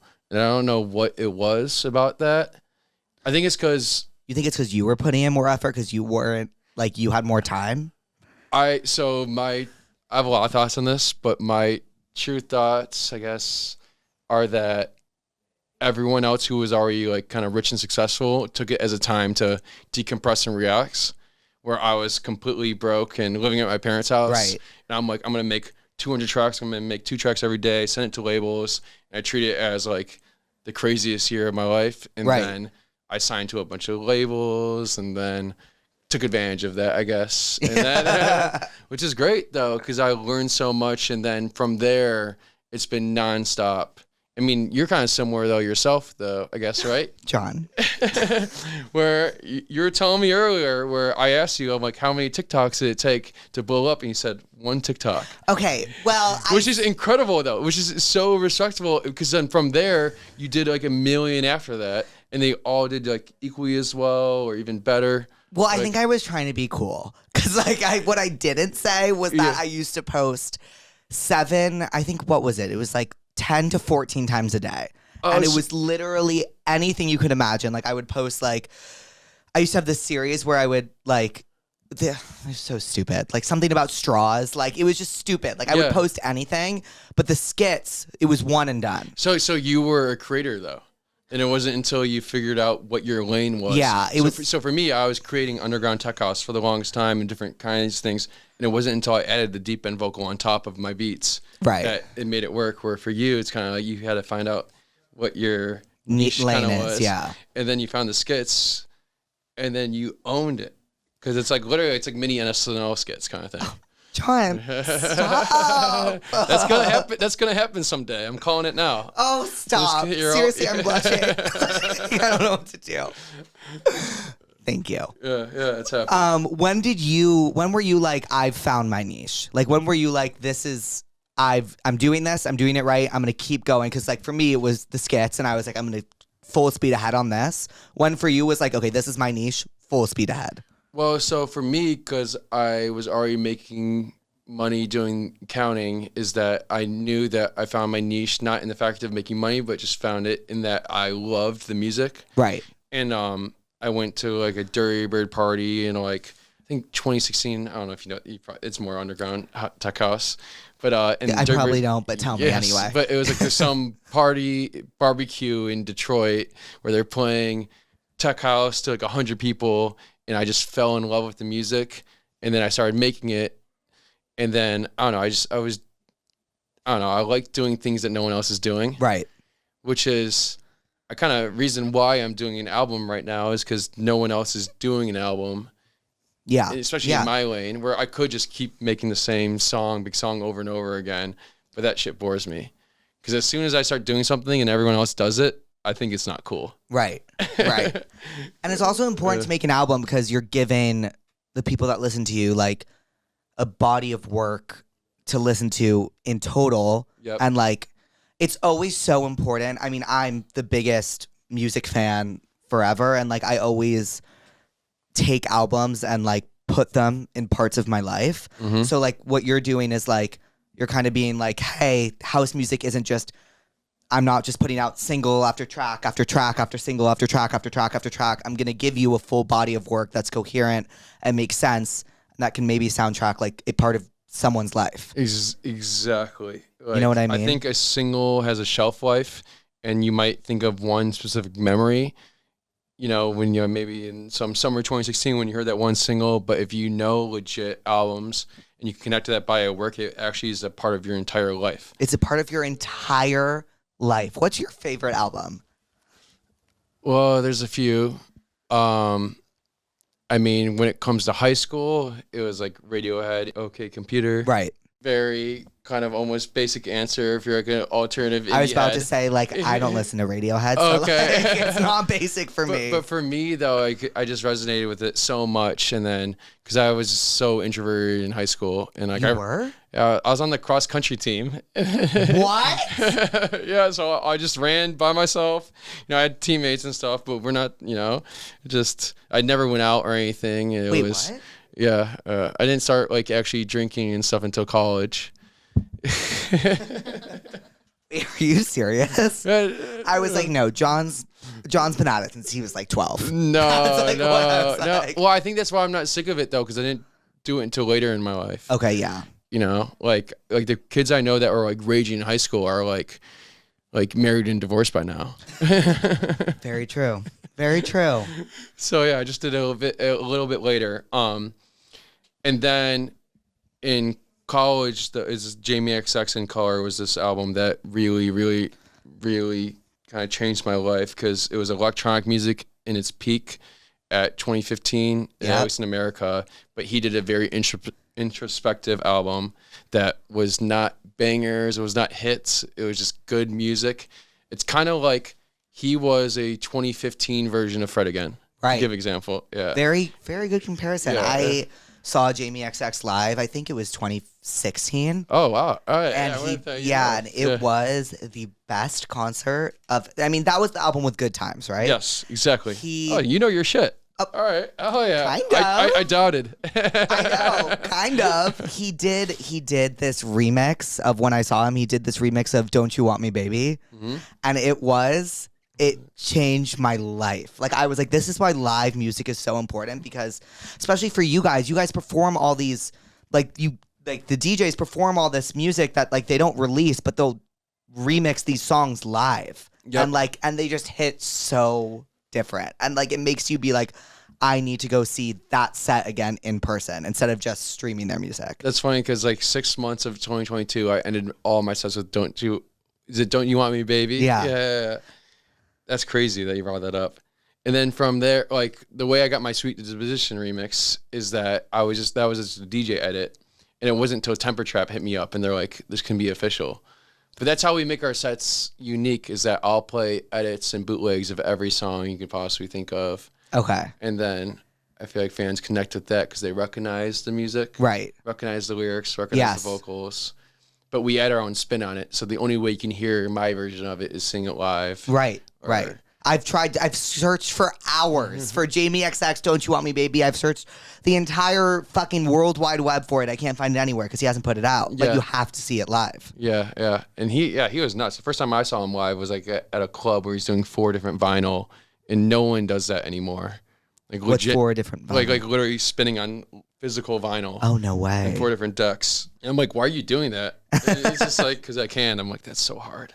Yeah. It's so cool. Well, John, you seem pretty pleased with life, but I do have to ask you, are you therapist about anything? Is there anything that's pissing you off? I mean, yeah, there's a decent amount. Please. I can tell you what's pissing me off. If that makes you more comfortable first. Yeah, I mean, I guess knowing that anything else is doing, I'm more pissed about myself that I experience legit constant anxiety about everything, and I cannot accept the fact that I'm successful. So, because even just saying that out loud is so cringy. I'm like, you're not successful. You haven't even released an album yet. What the fuck are you talking about? So, but what do you mean by you can't accept the fact that you're like imposter syndrome? No, it's more so that there's like an endless goalpost, and I haven't been able to even take a day off to accept that. I don't know if you feel that at all. It's just like, I don't know, like we're clearly like doing well for ourselves, but then I still wake up every morning like with the extreme anxiety where it's like, what am I doing next? What's the next thing? What's the next thing? And sometimes I just need to, I don't know. So yeah, I'm pissed at myself that I can't get in that. Is it kind of like, do you ever feel like you can't like relish in the moment because you're scared everything's going to go bad? Well, the only time I can relish in the moment is when I'm DJing. Right. So when I'm on stage and it all hits me, like it really is like, oh my God, this is all worth it. All that stress, all that hard work, all paid off. Right. And then, I don't know. It's weird what I do for a living though, because then I'll have the highest highs, like be like literally crowd surfing, high-fiving everybody, hugs, all this thing. And I go to my hotel room and I'm completely by myself. Yeah. And then it's like, oh shit, like that just happened. Now what? I don't know. Yeah. It's weird. It's just like really, really loud and then dead silent. Exactly. And it's the highs and lows. And then, I mean, so like that's what my whole album is about, is because it's called Comfort in Chaos, where it's just like I'm comfortable in the chaos of DJing and that whole world. But then you have to be also comfortable. You have to be tranquil outside of it. Right. And then, I know, I used to get swept up in the madness where I had to DJ every night to experience that high endorphins. You're like so addicted to like the rush of like being on stage and everyone cheering. And yeah, I mean, because you say like you went to Coachella, you did that for a weekend and it was great, right? Yeah. I do that every night. Right. That's crazy. How many times do you DJ a week? So I used to, like the last couple of years, I was doing 200 plus shows a year. And then it was a lot. Oh, you are better than me. 'Cause let me fucking tell you something. If I was a DJ, 2 shows a year. 2 shows a year, and you are lucky for that. I love that. Yeah, unfortunately, that's not what I can do. But I do truly love doing the shows, but it does so much energy output. Like, you've seen me on stage. I'm not just sitting there like... No, you're up and you're at 'em and you're interacting with the crowd, because I feel like people don't realize, like, being a DJ, like, performing, it's kind of like when a pop star is performing. You're not just standing up there and you're singing. You're standing up there and you're dancing and you're interacting with the crowd and you're being, like, magnetic. And, like, I feel like while being magnetic comes natural to some, like, it's also always requires work at the end of the day. And like, you're going to finish the set and you're going to be drained. And then you're going to have to do that all again tomorrow. And like, all you want is that magnetic feeling to feel like natural. Yep. You know what I mean? And then like I feel like, do you ever get burnt out? I mean, I had it really bad a few weeks ago when I was in Europe, and then I played this show in London, and then apparently the show was good, but for me in my head, it didn't go great. Right. And then I went to Twitter and I complained, and then I just like it was just I hit a fucking wall because I'm like I can't do this one anymore. I literally on Twitter I was like I'm retiring. Yeah. I was like, oh, then I wake up the next day like. Was everyone upset? Oh yeah, when I said that, people were like, "What the?" And then all the EDM blogs and shit were like reposting it. They're like, "John Summit retiring after bad London show," and I'm like, then I like passed out for like 12 hours afterwards because I did like maybe 1 to 2 hours a night of sleep for the 5 days leading up. Right. And so I finally pass out, and then I wake up and I go on Twitter. I was like, "Oh no, what did I do?" Oh my God, you're me. You're me. You're like, wait, it's fine. No one freak out. It's fine. And then, I'm so used to, because I've been on Twitter my whole life, I'm used to just tweeting into the void and no one caring. And now people care. Yes. And now there's actual headlines. And I'm like, oh, maybe I shouldn't let my intrusive thoughts win. Ugh, I wish I know you don't know this, but I wish I knew your rising and your moon. Because I know your sun is Leo, but like I wish I knew your rising and your moon because it would just like help me So connect. what does that mean? Because to me, that's a red flag when a girl asks me that. They're like, Why is that a red flag? because I'm like, I don't know. How many girls ask you that? A lot? Yeah. And I'm just like, I don't know. But they're probably right, though, because they always have been right, which is so I literally, Let me tell you, John. I tweeted this like literally 3 weeks ago. I go, like, maturing is finding out astrology girls have been right the whole time. It's true. Yeah. They're right. It's the moon and the stars. But I don't think that's what it is. There's something else. And witches, maybe? Like, I don't know. Like, I'm telling you, like, I read my astrology shit and I'm like, yeah. Oh my God, yeah. Like, makes sense. Do you have like a website? Is it cosign or what? Co-star. John. Cosign. Jesus. I was close. You were so close. I really do you know your birth time? Does your mom know your birth time? My mom knows my birth time. I've asked her like 5 times. Okay. Yeah. After this, I'm going to get your birth time and put it into CoStar, and I'm going to get your rising and your moon. Well, the last time I did that, I was at like dinner with a girl, and she asked me for my birth time stuff, and I did ask my mom at dinner, and she sent it to me, and then I gave it to her, and she goes, "Makes so much sense." Well, what was it? Yeah. Well, I don't remember because she said it in like a derogatory way. She's like, "Makes so much sense." Popculture Gemini rising. I know it. I know it because that's what I am. And that's what everyone says. Yeah. I'm just thinking we're the And same. I'm like, all right, like screw this. I'm not sharing this anymore. Oh my God. Okay, before we get into the tell me what's wrongs, I think we should take one more shot. Down. Well, can you grab me the alcohol? Okay, ready, everyone? Okay, we're gonna take a shot to do. Sorry, I'm John. You've got me drunk for this. This is kind of a fat shot too. No, is it? Oh no, it's really small. I feel like I'm gonna pass out by the end of this, and I'm supposed to go out tonight. Are we drinking the whole thing? Oh. No, let's go for it. Cheers. Eyes, remember. Yes. Bad okay, luck. Yes. Cheers.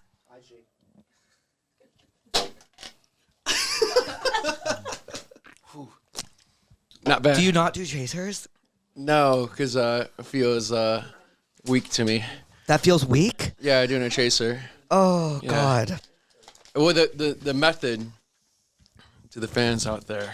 Yeah, is that you It's- shouldn't do it's- chasers? Well, no, it's not that. Is that after you take a shot, then you blow out afterwards, and then you avoid the whole like. Yeah. Which you didn't avoid. Have you ever thrown up after a shot? No, I've only thrown up once in my life, and it was in China from food poisoning. kidding? Yeah, my entire life, only once. Where in China? Yeah, I got food poisoning. I thought I was dying. It was I ate some crab that like immediately I was like, that wasn't right. Did it just taste weird? I thought I was immediately gonna like die and combust, and then it was like 4 days straight though. It was intense. Like I literally thought it was over. Oh, we got note cards. Well, do you know about the tell me what's wrongs? No. Okay. I purposely went into this blind. Okay. Because I don't like to be prepared for anything. Okay. Yeah. I think that works in your favor. Okay, good. The tell me what's wrong. So the pussies write in and they tell us what's wrong, and we prescribe them. Prescribe them. Oh, so I'm a therapist here. Yeah, you're the therapist. Okay. And you yes. prescribe them remedies. So I'd be like, prime example. Yeah. They'd be like, oh my God, my boyfriend likes to sleep really cold. I like to sleep hot. I don't know what to do. I'd be like, oh my God, Break up with Shiver him. by John Summit. Prescribe. Yes, that makes more sense. Do you see what I mean? Yeah. Yes. Yeah. So that's how this goes. Okay. Are we looking at a camera? You can look at me. You can look anywhere. Okay, cool.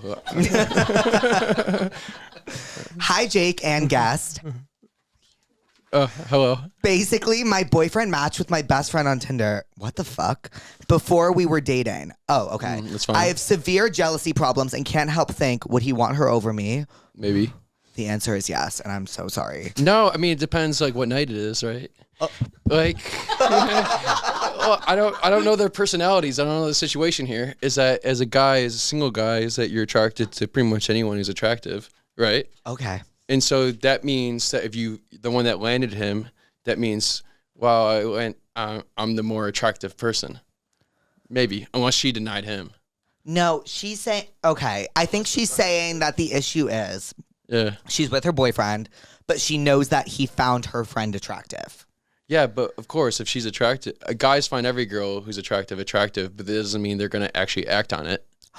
Okay, that was super reassuring. Yeah. Like if a guy ever says that you're the only person I find attractive, that's the biggest red flag in the world. Right, because they're lying and they're a psychopath. Exactly. And they'll kill you. in Oh, your I sleep. don't know about all that, but yeah. Okay, so we prescribe, what do we prescribe? We prescribe Man Eater by Nelly Furtado.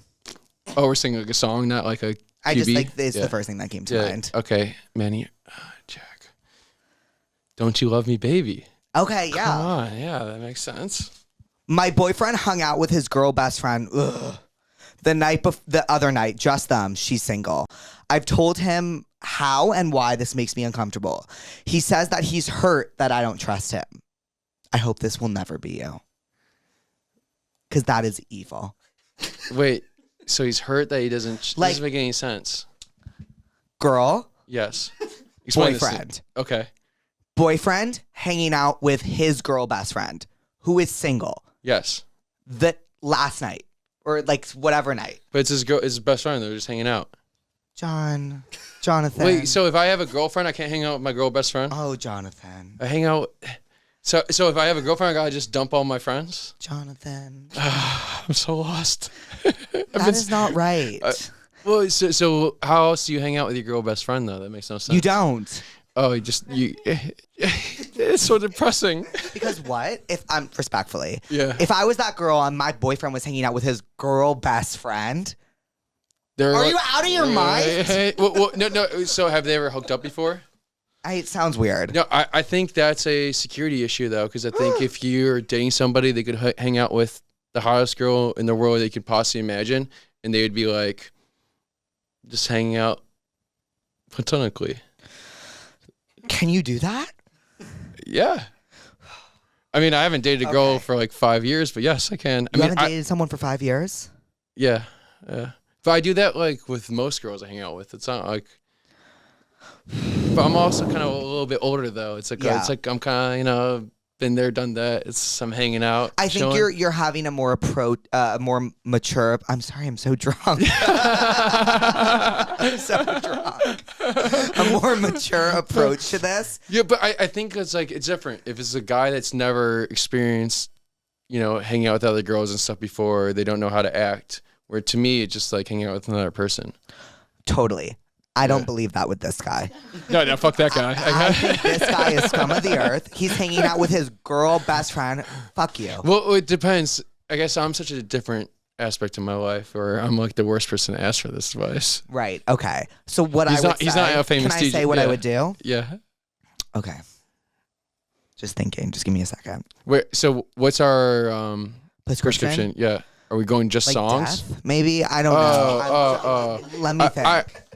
Let me think. I think it's to stalk the ex-girlfriend on Instagram. I think what I would do Yeah. is I would assemble my girls, right? So you assemble your Avengers, and you're like, girls, we have a fucking problem.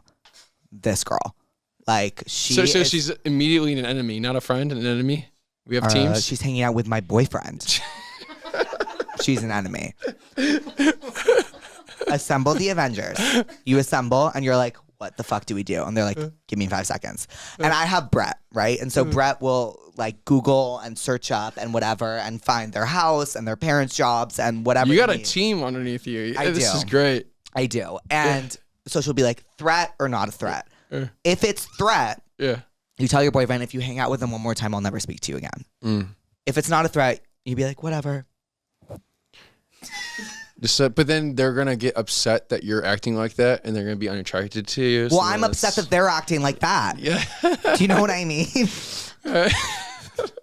I'm upset that they're hanging out with my girl best friend. First of all, is this Yeah. don't know why he fucking They're hanging out done. with Break her. up with them. Easy. break up? Done. Yeah, I'm truly believing. Am I, problem. well, also, like, I need you to know one thing about me is, like, I totally forgot to say this, is that jealousy seeps through my veins. Yeah. Like, I was injected with jealousy as a So, child. yeah. What happened to you? Oh, God. How do we? I don't know. unpack I think this? it was a lot of rejection and like jealousy just seeps through my veins. So Yeah. like anything remotely jealous, like if I get jealous over someone else, like, oh, Well, has that changed with your exception of you being so successful lately? And then- I'm not exception. I'm No, not I acceptive. mean, like you have so many like incredible people come on your podcast because they like love and enjoy your content and your character. Like, so clearly you're accepted. Thank you. Am I wrong? No, thank you so, So then, much. like, so then, what's making you feel like you're rejected? Are you reading comments? Like, what's going on?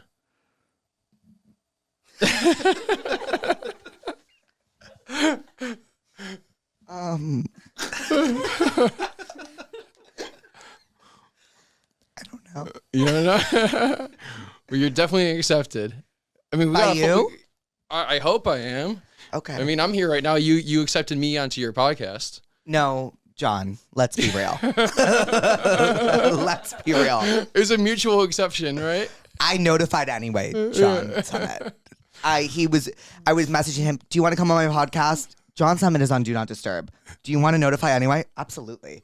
Notify anyway. Notify anyway. Notify anyway. I had no idea I was on Do Not Disturb for like the last few months until like literally 2 days ago. And someone's like, can you please turn off your Do Not Disturb? I had no idea. Do Not Disturb is so important, and you just turn it off for the people that you need to hear from constantly. Example. I turned it off from everybody. No. Lane.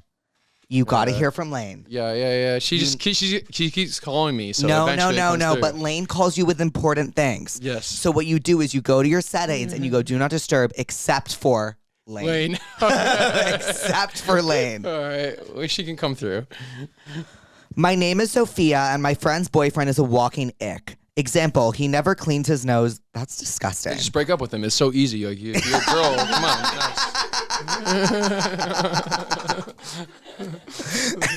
And he only talks about sexual things and they are so toxic. How do I tell her she needs to break Imagine up if with a him? guy said like my girlfriend is a walking ick. Yeah, That's the like- most ridiculous statement ever. Done. Just break up with them. Next. Done. Done. Come Okay. Have you ever seen like the MTV show Next? Of course. Yeah, and they walk. Sorry, I lied. I haven't seen that. You haven't? Oh wow! So you're young. Oh, well, back. Thank you. Back in my day, it would be like a reality TV like dating show where a girl would walk out of like a bus or a trailer, and like if you didn't find them attractive, you just say next. Shut the fuck And up. they're so that's it's like Bachelor, but immediately if you thought they were unattractive, just done. It was so efficient though, because as a guy, it's like next, done, next. And this was on MTV? Yeah, we gotta bring that back somehow. You know what I'm talking about, right? I prescribe. No. Okay, I watched Room Raiders. I did watch that. Honestly, that's like an efficient way to date, though. Like if like this girl says my boyfriend is a walking ick. Next. Next. I prescribe Thank You Next by Ariana Grande. Yes, girl. We're Thank You Next by Ariana Grande. now she needs to like listen to some like feel good music, like. Wait, do you listen to any like pop music or do you just listen to like house and DJ music? I've been trying to get into it lately because I'm very enamored by pop performances because like their Like amount of whose? confidence and character. Like, I mean, even like Dua Lipa's like I'm a big low-key fan of Dua Lipa, and because she used to not be a great. I don't know if I can say that. But she used to not be the best dancer, but now she like fucking owns it. And then Yeah. I'm the same way where like at first I wasn't used to dealing with big crowds or anything, and now I really own it. And I think she's like literally the same age as me, where it makes sense. So like, it's not a normal thing as a person to play in front of hundreds of thousands of people, tens of thousands of people. Right. And it's very inspiring seeing other artists that can really own it and take it in. Because most artists, I don't know if you can tell, are very insecure at heart. Well, isn't that the whole point of like wanting to perform in front of people? Because like, I don't know if you're a Swiftie, but in Taylor Swift's 2019 documentary, Miss Americana, she talks about how that when you're a performer, you're inherently insecure because you want to get on stage and you want people to cheer for you and clap for you and tell you you're good. Damn. I think she's right. She's right. I think she's right too. But like, doesn't Taylor know that she's gonna get that no matter what? Like Taylor could walk on stage and everyone's like, yes. No, I think. But I guess that was 2019 though. That was pre-COVID, because after COVID, she became like literally dominating the world. Like, she's the biggest pop star the world has ever seen since Elvis. It's nuts. You It's literally fucking don't nuts. want to get me started about Taylor Swift, respectfully. Like, I won't shut up about it. So, like, we need to move on because I will not stop talking about Taylor Swift. Do you like Taylor Swift? If I'm honest, if I'm really honest, I just haven't listened to the music because it's such a deep lore. Know what Taylor Swift is? What? She's a 10-season TV show that I cannot commit myself to go into. Okay. But I so know here's what I'm gonna do. everyone's like, this is a great TV show. Like, watch Bridgerton. I'm like, I'm not listening to this. Right. Here's what I'm going to do. Yeah. Here's what You, I'm going you to tell send me you. I gotta listen. I'm going to send you, because I feel like I know you by the end of this. Yeah. I'm going to send you the songs I think you'll like. Okay. And then you'll be like, wait, I'm kind of addicted. What do I do? And I'll be like, oh, what do? You listen to this song. So then it gets deeper, and then you'll get deeper, and you'll get deeper and deeper and deeper and deeper and deeper, and then you'll just be a Swiftie.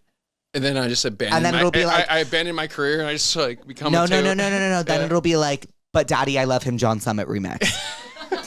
Do you know what I mean? Like, it's just happening. Not the worst idea. John, I kind of see that. Like, that is a timeline I could pursue. if you remixed a Taylor Swift song, I would kill myself. Like a happily kill. Like No, happy kill myself. Okay, Happy okay. kill. Happy kill. that sounds fun. All right, I'll figure it out. I love summer, but that means more swimsuits and summer clothing. God bless. I like the styles. However, I'm not quite up to summer bod material yet. Do you guys think I'm up to summer bod? I think you look really good. Really? Wait. So people are embracing the term bop? Is that? It's like. Bod. Oh. I was invited to a pool party and I'm not sure if I want to go. ... Please help. Okay. Totally understand. I feel that. Sometimes I feel like I'm in. Oh, shut up. Shut up. Let me take this one. Okay. Listen. So you want to go to a pool party and you're not feeling like super confident. Totally fine. Here's exactly what you do. You wear what makes you feel confident. Trust me, you will find something that makes you feel good.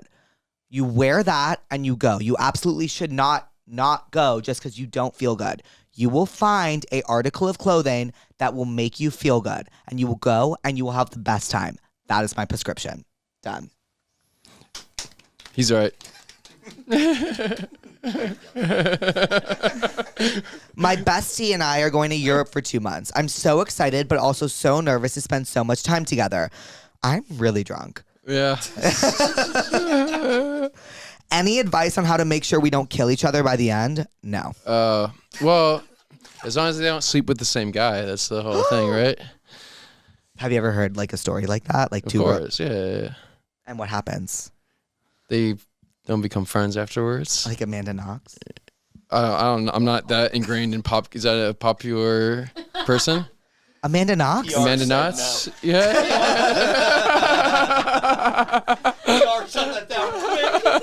She said no. Is she a pop I singer? I'm stop? so curious. No, she was a murder case. She was like literally no.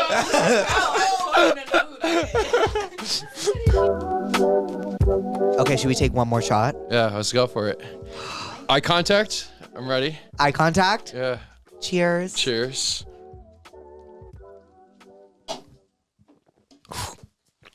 So you look like you're in so much pain. Like, what's going on here? I am.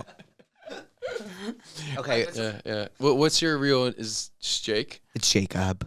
Oh yeah, of course. Yeah. What's your real name, Jonathan? No, it's John. Just John? Yeah, I'm not a fraud. Okay, well, I'm just making sure. My best friend's boyfriend's name is John. Yeah. And we call him Johnny. Oh, does it like that really trigger him a little bit? A little bit, yeah. How do you know that? Just because, like, if someone calls me Johnny, I'm like, what the fuck? No, we call him Johnny. Jenny? Johnny. Like, Johnny. No. John plus honey. Johnny. Johnny. Yeah. So you're my Johnny for today. Yeah.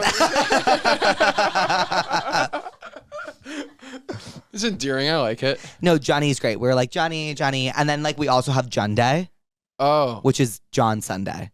Oh, I didn't know if that was Monday or Tuesday. Or No. John Day. We have John Day. And then we have Jatterday, which is John Saturday. Of course. But you should, like, do that. Like, we have I should do John Day, which Yeah. is Monday, John Day. Jews Day, John Tuesday. Jen's Day, John Wednesday. Jurors Day, John Thursday. So my Dry day. So my friends who already think that like everything's going, I'm going to tell them, I'm like, hey, just so you guys know that today is John Day. It is John. You don't understand. Like, you need to make John Day your personality. Like, John Day is your day. Do you understand? Like, you need to understand, like, it is John Sunday. But I Like, feel like Friday, Saturdays, because I'm doing the shows, they kind of revolve around me a little bit, so it'd be a little selfish. So if like I said, like Sunday, you guys are trying to relax. No, but you're a today- Leo. No, today is John Day. But you're a Leo. So you think I should embrace that more? Embrace John Day. Yeah. Okay. It cool, is John cool. Day. It is your day. And so what does that mean? It's like they're gonna relax. It's just like, it's John Day. Day. Like, I don't make the rules. Like, I don't make the rules, but like, you can whatever. Like, but it is John Day. Like, for example, like my best friend Julia will be like, it's her. Okay, so basically what it means is Jake, John, Julia Sunday, but like realistically, it's John Sunday because without her boyfriend, like John, it makes no sense. So how does he play into this though? Is he like he shows up. He's not like the ring bearer. He's not like the guy. He's like No, he just kind Entertaining. of shows up he's like in the and corner. hangs out with us. Oh, okay. And so, like, basically, all you need to do for John Day is just be there. It's a big request. I know, but John Day is however you decide it. Yeah. So So sometimes they can be a side character, is what you're saying? no, sometimes John Day can be like your day. Like John Day can be, Is it ever John's? Is it ever his John Day? No. Are you kidding? No, John is with us on John Day, but you're a different John, so it doesn't count. Sometimes I want a John Day though. For John, Yeah, sometimes I want to like just be like the background character, you do? be the extra. Yeah. Do you I like that? No, because I'm always the foreground person. Like I feel like sometimes you just want a John Day, right? Yeah.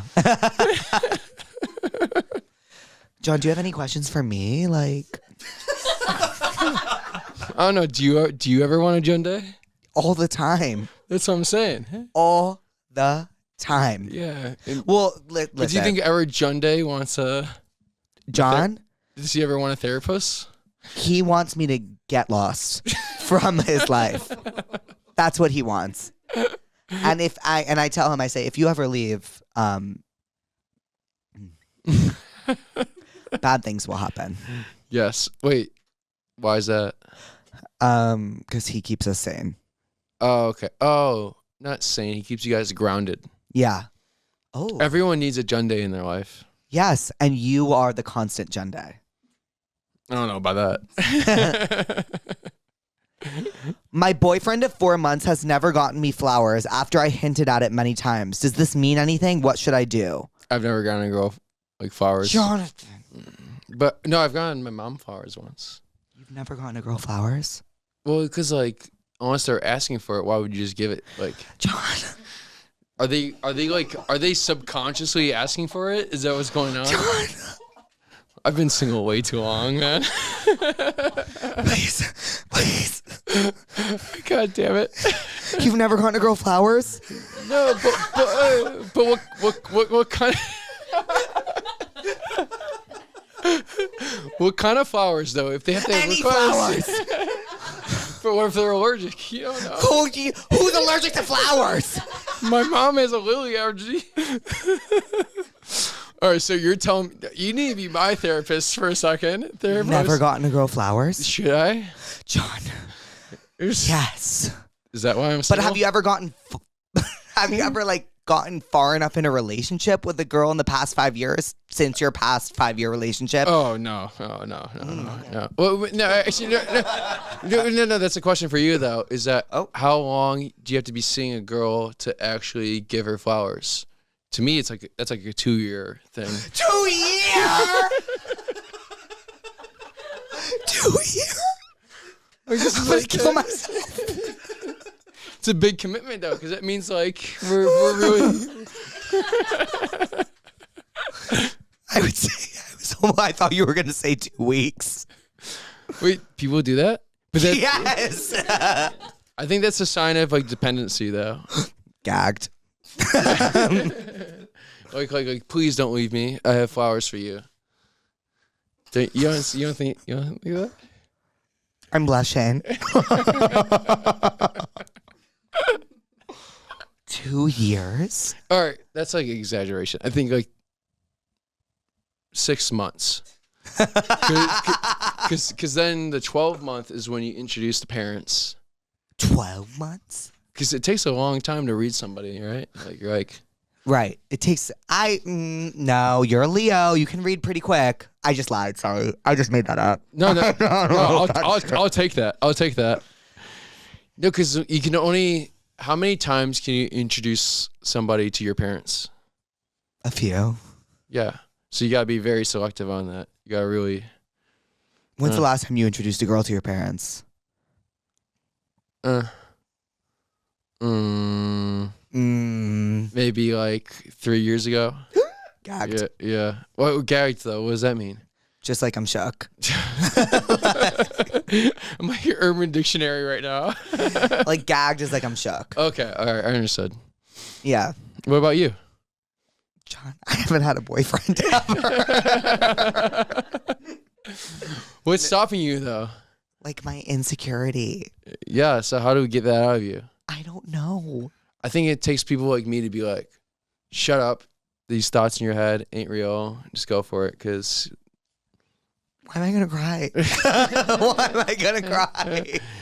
Well, I needed that in my life though. It's true though. Nothing's stopping you.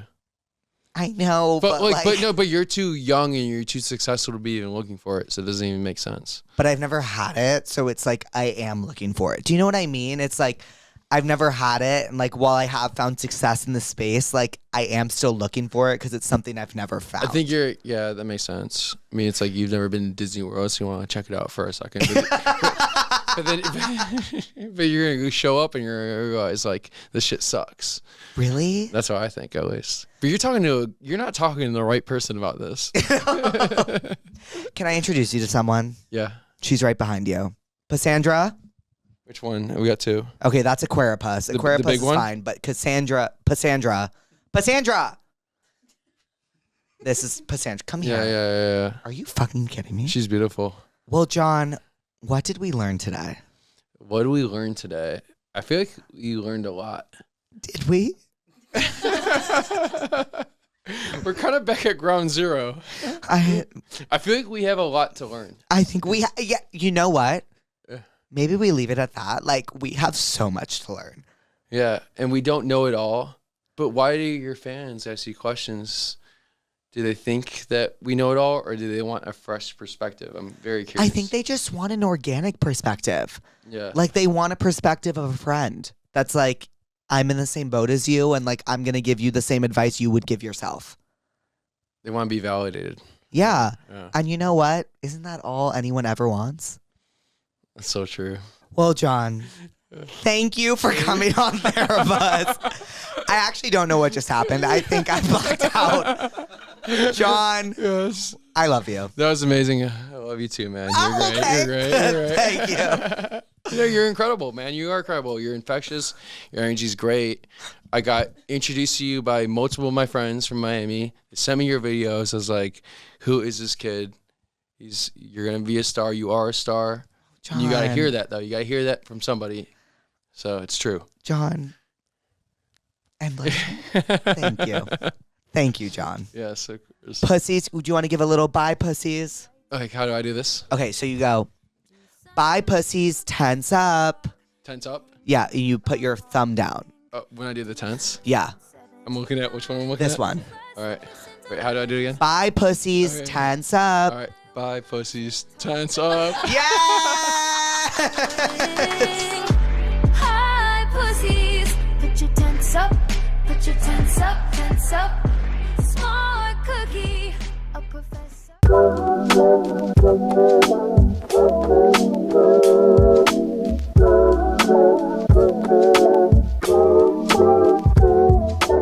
Hi, pussies. Welcome back to Therapuss. This is the first time I've ever recorded an intro away from home, I think, right? I think this is the first time I've ever done it, but we are on the bus. We are on tour. We've done Dallas and we've done Baton Rouge. Tonight is New Orleans. It's Mardi Gras. I'm so happy to be here. I'm so excited. I get really homesick, but seeing you guys makes it so much better. I just like every place. I really love the South. I'm discovering I really, really love the South. Connor's with us. He's the best. He's so funny. I love watching him on stage. Today we have Mel Robbins on the podcast. I tried to be as open and honest as possible. Louise was like, you have to, if she's coming on, you have to be honest. So I let it all rip, and yeah, she's the author of the Let Them Theory, host of one of the #1 podcasts in the world. She's incredible. I'm really, really excited for you guys to hear from her if you haven't already, which I'm sure you have. I love you, pussies. I can't wait to give you another tour update.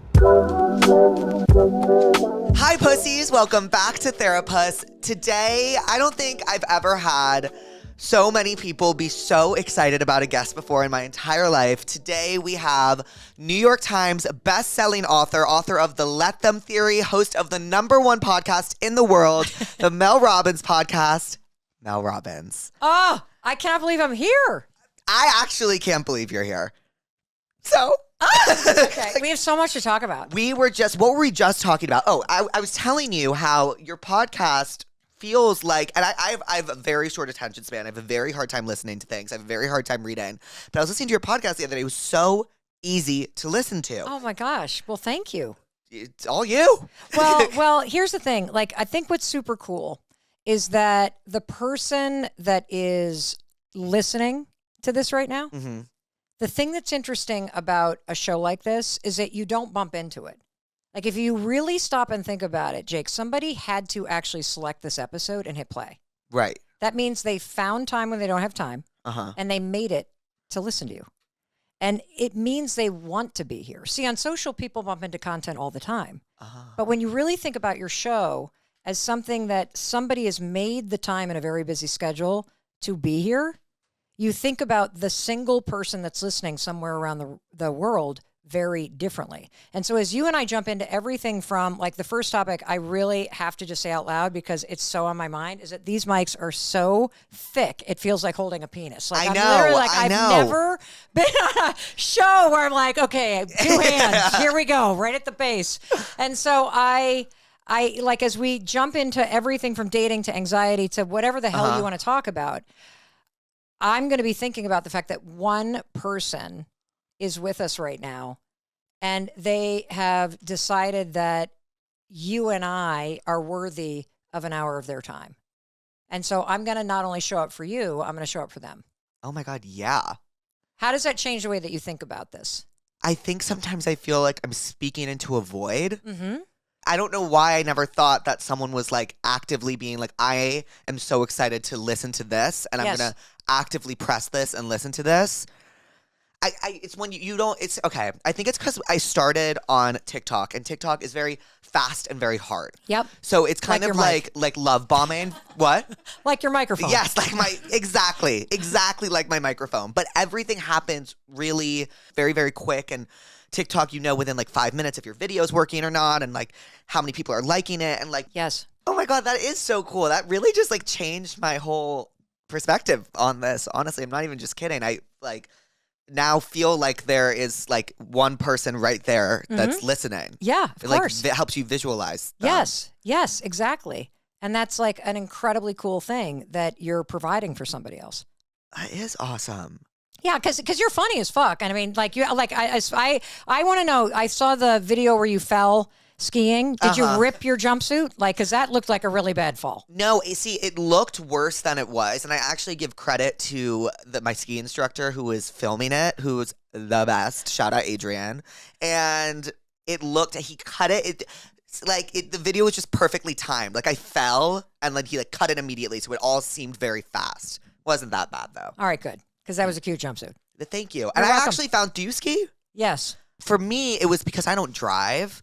Why don't you drive? Okay, so I grew up in New York, right? So it was never needed. Okay. And then I moved to LA, and then my dad just he coddles me, and he's like, "You cannot drive the car," and he's like, "You will crash." And I'm like, I know I will crash.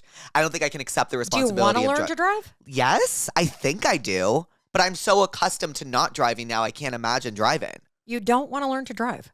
It's just hard because in LA, you're at the mercy of drivers. As in New York, you're at the mercy of yourself because you can take public transportation easy. You can walk everywhere. Yeah. But is it an anxiety thing? It must be. Okay. I think I really cannot picture myself driving. I cannot. I get so distracted so easily. Everything distracts me. Yep. My brain moves at 100 miles a minute. So I can see that. If I'm driving, I don't know how I would it would be, I don't think it would be safe for other people. Wow. And myself. Wow. Then your brain is way busier than I can tell. My brain moves at the speed of, I don't even know. It just jumps and jumps and jumps and jumps and jumps. And has it always been that way? It's funny you say that because I was talking to my dad about an old therapist I went to, and he was telling me that therapist said that about me when I was 5. So I guess it has always been that way. Huh. Do you want it to change? I think so. I think it would make me more grateful if it changed. I think I would be able to live in the moment more. Okay. Because life moves so fast for me, but so slow at the same time. Ooh, unpack that. What does that mean? I feel I blink and I'm how did I end up here? I've known Louise now for almost 3 years. Uh-huh. It feels like I just met her yesterday. And I can't remember a time in between then that I looked around and I was took in the view. So everything moved really fast. But then in the moment, all I'm thinking about is the next thing. Yeah. Making sure I get to the next thing. Yep. And then I can't appreciate the present, but it also moves so fast at the same time. I don't know how to, if I'm describing that. Oh, no, I'm tracking absolutely, completely with you. So can I give you a visual? Yeah. Okay. So you're going through a massive state of expansion in your life. Mm-hmm. Congratulations. Thank you. You have this big tour coming up. It's going to be amazing because you're actually going to get to see everybody and be with everybody, which is going to be a whole nother thing that takes you like this. What I want you to do is, because it's very easy in life. I had chronic anxiety for so long. And when you are in a state where you're always up in your head and your body is kind of on that edge state, it's both the thing that helps you get everything done. But the problem is the part of the brain that makes memories actually isn't present. Really? Yes. So I don't know if this is true for you. Do you feel like you look back on your childhood and you don't quite have a lot of memories? Yeah, I don't have many. I do. I remember things. Yes. But not I don't have many. That is an extraordinarily common thing that happens when you either are in a kind of chronic state where you're on edge and you're up in your head and you have anxiety, or you have unresolved trauma. Because what happens is when you're in that state where you're thinking, what's next, the part of the brain that's actually present to assess and then file long-term memories isn't online. Right. And so you're not actually present to make the memories, even though they're happening. And so I have decades of my life that I'm literally I don't really remember what happened in college. Right. And my friends, I don't know if this ever happens to you, where you're do you remember that party? And you're like, no, I don't remember that. Right, yeah. Well, you have the advantage over me because you guys at least have all the photos. Right, that's how I remember stuff. Yes, but then you're I don't actually remember being there. At all. Yes, because you were up here. You weren't in here. And so I want to teach you some things that are not going to take away your power and your creativity, but it's going to help you be more grounded and settled in your body and present for all this cool stuff that's happening in your life without losing the edge. Are you down for this? I'm so down. Okay, cool. So the first thing I want you to do is I want you, as your career's going like this, because I'm in this big moment too. Podcast, it's number one in the world. Move over Joe Rogan. Like, here comes this 56-year-old woman, you know, hosting this show about improving your life. What the fuck is going on? And so I want you to imagine that you're on an airplane. Okay. It's moving 500 miles an hour. Uh-huh. Which, is that what your life feels like? Yes. Yeah, and I want it to go faster. Okay, great. The plane can go as fast as you want. Okay. The plane is your life. Okay. You have a different job. Uh-huh. You have to sit in the seat on the plane. And you have at least one foot on the ground. And I want you to focus on being in the seat and enjoying the Celsius that you're drinking, right? And then occasionally you're going to look out the window and you're going, oh, look how fast we're going. But your job is to just be in the seat and to enjoy the Celsius and know that it's your life and the career that has the velocity, but the velocity isn't you. Because otherwise, a couple years are going to go by and you're going to be like, I don't even remember being on a tour. And it'll be funny to everybody else, but it's not going to be funny to you. Right. And so that's one thing I want you to do. The second thing I want you to do is I'm going to give you a new definition for anxiety. Okay. Okay. And this is coming from somebody who literally, I could tell you the whole story about anxiety, but it's boring. I struggled with it for too long because I didn't know what it was. Mm-hmm. And I'm going to give you this most simple definition. You ready? Mm-hmm. Anxiety is just a moment in your life where you feel a little uncertain. Yeah. And you then doubt your capacity and capability to handle it.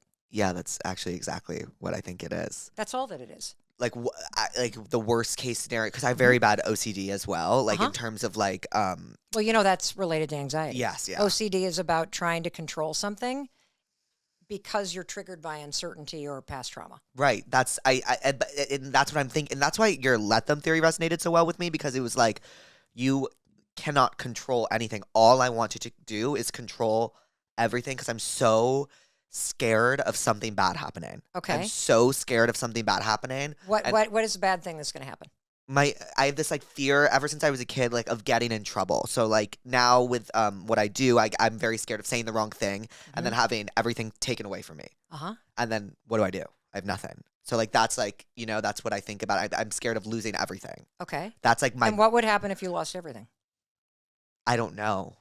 Like I don't know where I would go. I don't know, because you get surrounded, like when I'm the type of person who I like make really real relationships with everyone, even the people I work with. So it's like, if you lose everything and then those people that you work with and they're not there anymore, if you lose everything, then what happens? What do you have? So let's go back to the definition of anxiety, which is a moment where you feel uncertain. Right. And then what do you doubt? Your ability to handle it. Correct.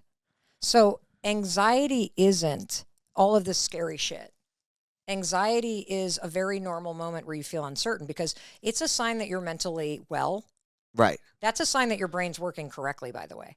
Okay. Because you should worry about that. Yeah. Right? Because it means you're a responsible business person and you actually want to make a difference and you don't want to offend people. You just like want to entertain people. Right. So that's a sign that you're actually mentally healthy, by the way. Oh, okay. Great. Okay. So the thing about anxiety, take that. Let's clip that. Clip that. Mel Robbins said I'm mentally healthy. I am. Yes, you are, damn it. Yeah. And so the thing I want to keep coming back to, because this will change your fucking life, is in any moment that's uncertain, if you make the mistake of going up into your head, which I did for 50 years, you go right up in your head and go, fuck, what if this, what if that, what if the other thing, because you feel uncertain, you disconnect from the power to face it.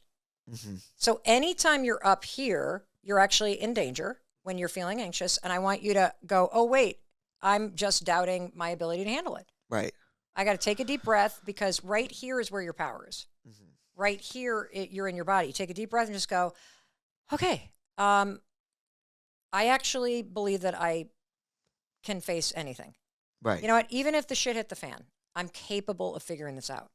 If you just start to say that as your mantra, I'm capable of figuring this out, everything will change, because you're not allowing your brain to hijack the moment. And you're saying, no, I get it. This moment feels a little uncertain. I've never gone on a tour. It's a live situation. Don't want to say something that somebody, might be filming. Right. that's a reasonable thing to be uncertain about, but I actually believe in my ability to handle this. The more you start to say that, the more you will not default to going up here. See, the interesting thing about OCD, and I think the let them theory is really going to help you, is that this is actually a book about control. Right. That's what this book is about. And you seem a lot like I was when I was younger, where I didn't understand that the more I tried to control things that I couldn't control, the more anxious and out of control I felt. And the hardest thing in life is recognizing that the one thing you'll never be able to control is another person, what they do, what they think, what they say, what they feel. Right. Never. And so understanding that what's happening out there and in other people's lives, let them. Mm-hmm. The second part is going to change your life, Jake, because when you say let me, you remind yourself in life, there's only three things you can control. You can control what you think about something. Mm-hmm. And that's the whole what if. And the other thing I'm going to give to you that I want you to start saying when you guys catch him on the what ifs, be like, what if it all works out, Jake? I'm so scared of jinxing it. Like, that's what I'm so scared of. Like, I'm so superstitious. Like, if it all works out, and then I'm like, oh my God, well, if I just said that, is it not going to work out? But are you capable of figuring it out? I think so. Yeah. No, seriously, if things don't work out, could you figure it out? Like, I know I would figure it out. Great, then you need to start saying that. Yeah. Because the fact that you constantly go upstairs is just what you're used to doing. And I'm telling you, you can teach yourself to start saying things like, well, what if it does work out? Right. I know I'm scared that it's not going to, but what if it does? Because here's the thing. Do you actually know if things are going to work out? No. Great. So if you're going to actually presume the negative, then you actually owe it to yourself to also presume the positive. Right. Because you don't know. And here's what I'm going to tell you why you need to do this. So you need to start presuming the positive because your brain is wired to help you. Okay. Like, nobody gets this. Like, are you somebody that believes in manifesting? Yes. Okay. Well, you got to watch it. Time. You got to watch this because if you constantly go, fuck, what if this, what if that, what if the other thing, you're manifesting what you don't want. Really? Yes. Okay. Because I'm going to explain to you what manifesting is. Manifesting's not, let me think about a beach house and a beach house comes. That's not how this shit works.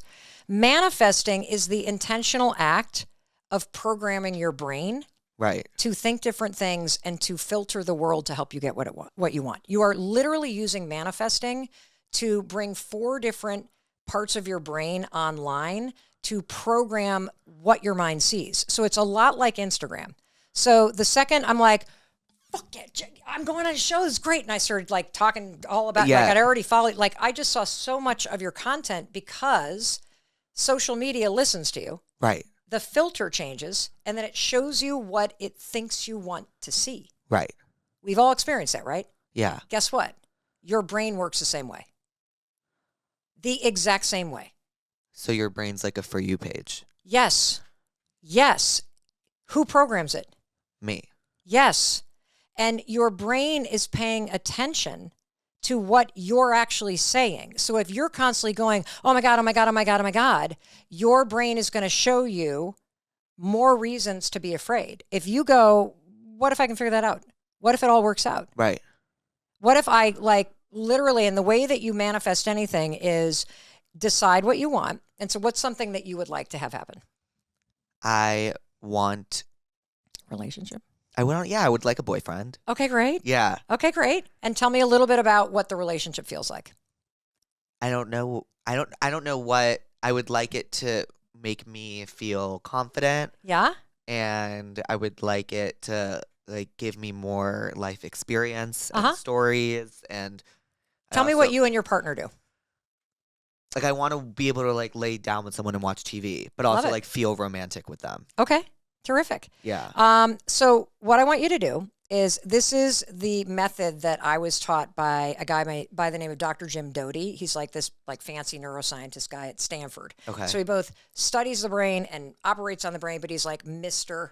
Manifesting. Right. So you literally think about what you want. And I would literally come up with a sentence that's like, I'm going to be in a loving relationship with somebody I lay in bed and watch TV with, and we laugh and we have fun, and I feel like myself. Yeah.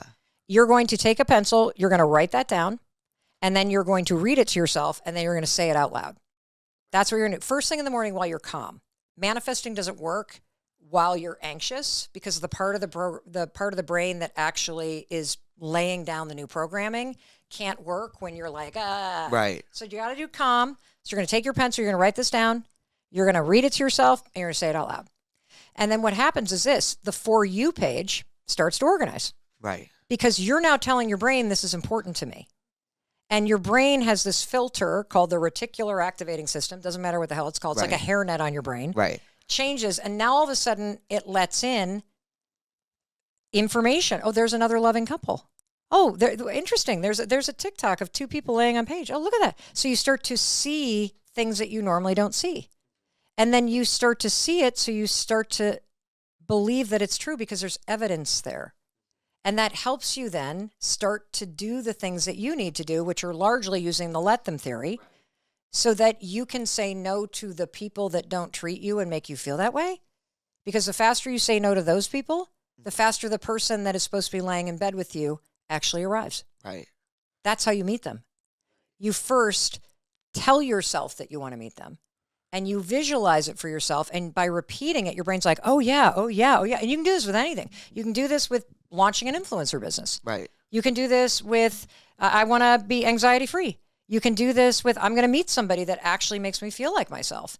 And the more you repeat it, the more your brain starts to go, yeah, that's what we do believe. Right. And then you use the let them theory because it's a process of elimination. Seriously, dating is not about finding somebody. Dating is about learning about what you don't like and raising your standards for what actually is attractive to you and what's actually not attractive to you. I feel my main issue with dating is I am so insecure. Like, I don't know how I'm gonna share.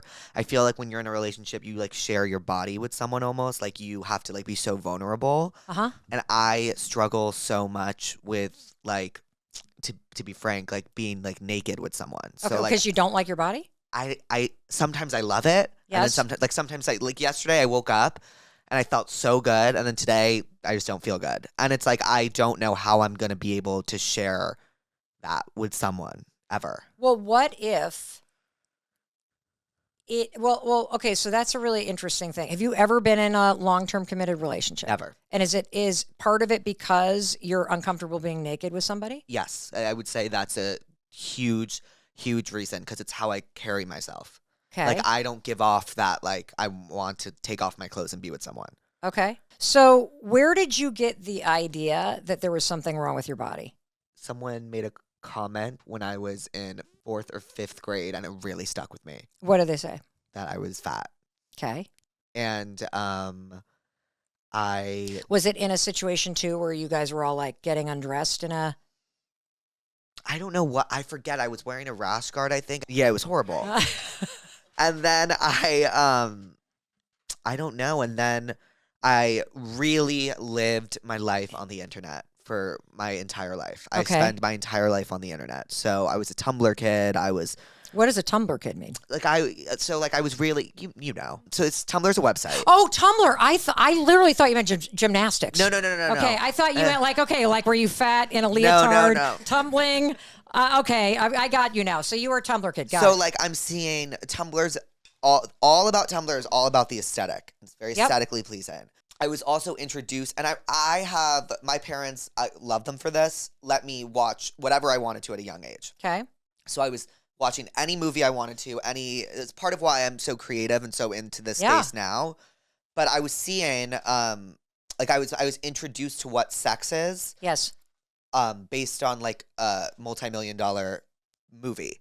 So those men are ripped. Got it. Okay. Yep. So that's what I'm thinking like a normal person looks like. And then also in the gay scene, it's very, very, very body focused. Yes. So I'm short and I don't have a 6-pack. So it's like I don't have either of them. Okay. And like and when you're in the gay scene, you're kind of forced into certain roles.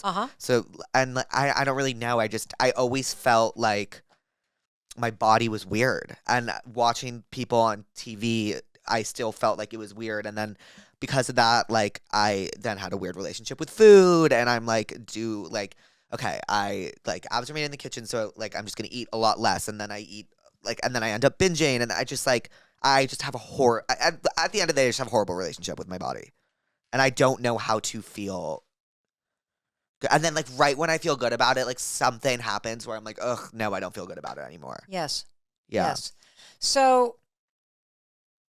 it's interesting that we're going here because I actually believe this is going to sound like the cheesiest ass thing I could ask you to do. Uh-huh. But your issue is self-rejection. Yeah. And one of the things that you're going to figure out in your life, and this is something I would work on with your therapist, and I would really just explore for yourself, is that you're looking for the validation out there. Right. When what you have to figure out is, what does validation look like in here? I don't even know. Well, that's where we have to figure out how to have you get your power back. Right. Because the problem with seeking validation out there for your actual self-worth, or whether or not you're attractive or worthy or lovable, is that that's never in your control. Yeah. And that's why you have OCD. Because your entire life is set up to give you the very validation that you need from yourself, only you've handed all the power over to whether or not strangers actually like you. Right. Yeah. And so we can flip this, okay? But you've got to understand, and this is like the heart of the let them theory. Like, I'll give you an example. You cannot get sober until you stop drinking. Right. And it's a nuance that most people don't think about. Same thing is true about taking control of your life. You can't take control of your life until you stop trying to control everything else, because all the effort that you're putting into making sure everybody out there thinks all these things about you is time and energy that I want you to claw back so that you actually think good things about you. Right. Okay? And so first things first, here's what we're going to do, because then we're going to go deeper into some of the things that I think that you should do and you should talk to your therapist about, because I want you to change this. Mm-hmm. You can be fucking hilarious and have a huge impact and grow your show and do all these remarkable things with your creativity and learn how to have a really good relationship where you actually like and accept yourself. Right. Like, you can. Do you believe that? Yeah, it's just hard because so much of my comedy is so self-deprecating. Right. So like my whole bit is like making fun of myself. Uh-huh. And then I believe it, you know, like I buy into that. So I don't know how to separate the two. Like, what my job and my persona and what I do to make people laugh is me. I don't know how to separate the two. Okay. And like be confident. Okay. I just don't know. Well, so here's the thing about confidence. You're saying, what does confidence mean for you? That I feel sexy and I feel attractive and I feel hot. I feel attractive. I feel like powerful. Oh, and I like love I that. can get what I want. Okay. So here's something that I also want to share with you. So I have a different definition of confidence, and I think language does matter. So confidence, from this point forward, here's what I want you to say confidence is. Confidence is the willingness to try. Because when you are not confident, you kind of hold yourself back and you feel discouraged. And then the fact that you hold yourself back makes you feel more like an imposter, makes you feel more whatever. But if you're like back to the anxiety in this conversation of, well, I'm actually capable of figuring this out. If you're going, I'm willing to try. Yeah. I'm willing to try. Because the more that you try, the better you get at things. And then the more confident you feel about it. So when you talk about what you actually want to feel, you're actually a really confident guy. I'm going to tell you something. You try a lot of shit. Yeah. Like, I'm telling you, like, you're actually a very confident guy. So I don't want to hear you say you're not confident. Okay. Because it's not true. Right. I mean, I'm watching how you live your life. And you are out in full force trying all kinds of shit for all of us to laugh at and learn from. That is a confident motherfucker. Right. Okay, so let's actually use the right words, because you're not actually insecure. You're trying a lot of shit.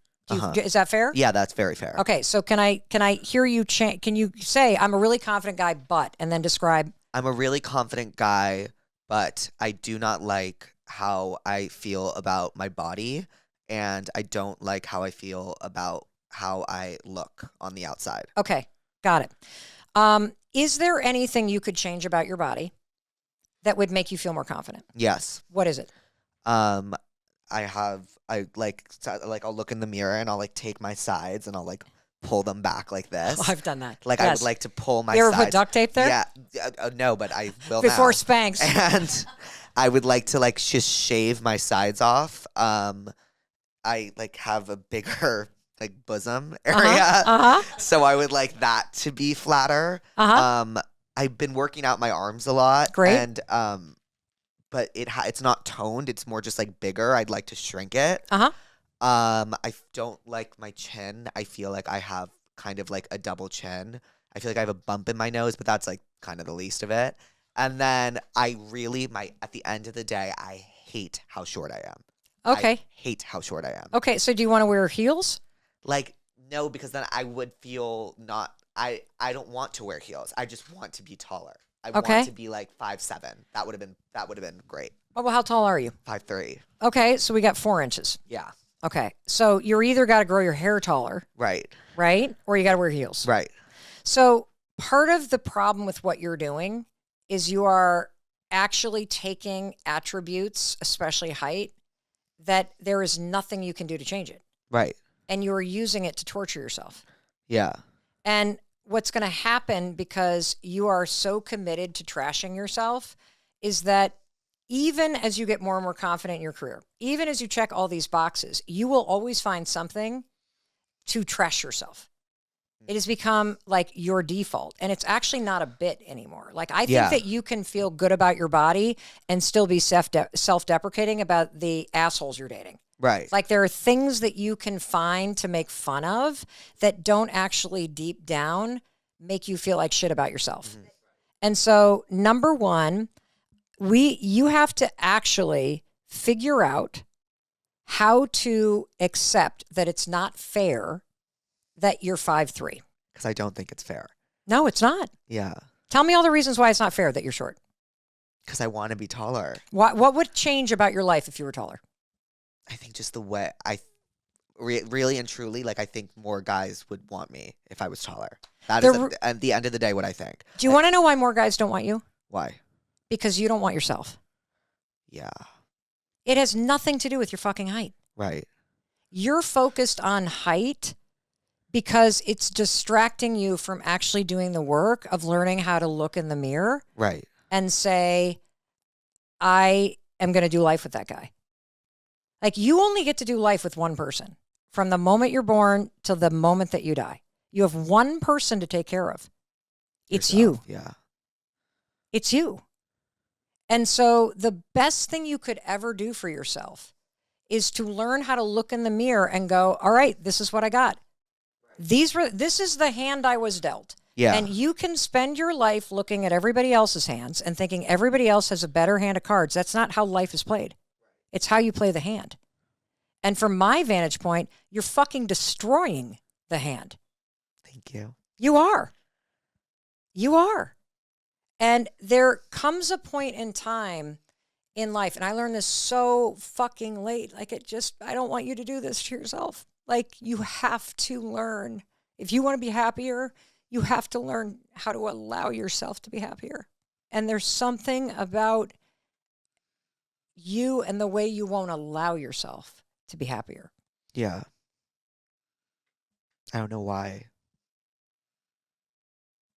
Sometimes you don't have to. Yeah. Sometimes I think the first step in changing your life is admitting to yourself that how you're doing it is no longer working. You can be funny as hell and super successful and self-deprecating and actually allow yourself to be happy with who and how you are. I just feel unhappy. I base all my happiness in like other things that happen to me. I am not happy. Like when I go to bed, like I don't feel happy in my body. I don't feel happy in myself. Mm-hmm. I just don't. So there's two ways we're going to attack this. Okay. Okay. And first of all, I think it's so cool that you're willing to just like, boom. I thought we were going to talk about dating and let him ghost you and fuck that and like all that stuff. Yeah. No, this is like actually what matters. Yeah. So there's something super cheesy I'm going to tell you to do. and you're going to hate this because you don't like how you look, but this is why you have to do it. I can't believe I'm sharing this with you. So tomorrow morning, when you get up and you go into the bathroom, after you brush your teeth, I want you to do something that sounds ridiculous. Okay. You're going to put your toothbrush down, and you're not going to say a damn word. And you're just going to look at yourself in the mirror, just eye to eye. Don't say anything. You're going to notice that you're probably, if you're anything like me, you're going to notice that you probably have this tendency to scan your body and be like, pulling around or standing up straight or whatever we do. Like, I've got one boob hanging lower, the other one, like, why do I look like that? My wrinkles, my turkey neck. So our brains are kind of wired to see the negative. Right. And so you got to fight against that. So you're just going to stare at yourself in the mirror. Don't say a thing. Now, I want you to understand. Do you ever look at yourself in the mirror like that? Okay. That's normal. Yeah. Based on the research, 50% of people can't look at themselves eye to eye in the mirror because they don't like the person they see. Yeah, I don't. Okay. That's normal. Okay. So this is going to be really hard. And you don't have to like stand there for a minute. Just stand and look in the eyes, and you're going to notice you're going to want to turn away. And I want you to understand that moment you're not looking at a reflection. You're actually looking at the person that you go through life with. Okay. And then you are going to reach up. And as dumb as this sounds, you're going to high five the mirror. But don't say anything. Now, a couple things might happen. You might laugh as it happens. You might just want to say, this is so fucking stupid, Mel. But as your hand goes toward the mirror, something crazy is happening in your brain. So this is a field of study called neurobics, and it's exactly what it sounds like. It's neuro whatever plus aerobic activity. The fastest way to rewire new thinking patterns is to marry a new thinking pattern with something you don't normally do physically, okay? So let's talk about high-fiving. I want you to high-five me. Okay, you ready? All right, let's do another one. Right? Good. Yeah. Okay, great. Yeah. So what does a high-five mean? You're like clapping with someone. Right, but what if you and I are high-fiving, what do you say?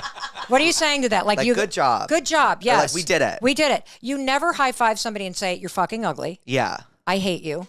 Right. I hope you lose. Right. Never. Yeah. That's just like not your what waist is too big. Yeah. You're too short. Right. It's always keep going. I see you. I got you. So it is impossible because all the programming in your brain with this action is already in here because you've seen people do this and you've done it for a fucking lifetime. So when you look at yourself in the eyes and you just silently go like this, you aim all that positive, I got you, I see you, keep going with your own reflection. Right. You do that 5 mornings in a row, based on our research, that's how quickly it takes to start to actually see yourself as somebody that you're like, okay, I got you, get out there. Right. And you will stop if you keep doing this. You won't even need to do the high five. I don't even need to. I look at myself in the mirror now, and I used to just scan my gray hair and this and that and just trash myself. And I don't actually do that because I would never talk to my daughter that way. I wouldn't talk to my best friend that way. Why the fuck would I talk to myself that way? The reason why you talk to yourself that way is because you've just repeated it and you just do it all the time. Yeah. And so that's one thing that you can do. The second thing that you need to do, I personally believe, because the reason why you're not happy is because you live your life here. My entire life from morning to night is if you could describe me as one thing, it's in my head. Okay. But I want to validate that you live in a chronic state of fight or flight. Yeah. And that's why you're not happy.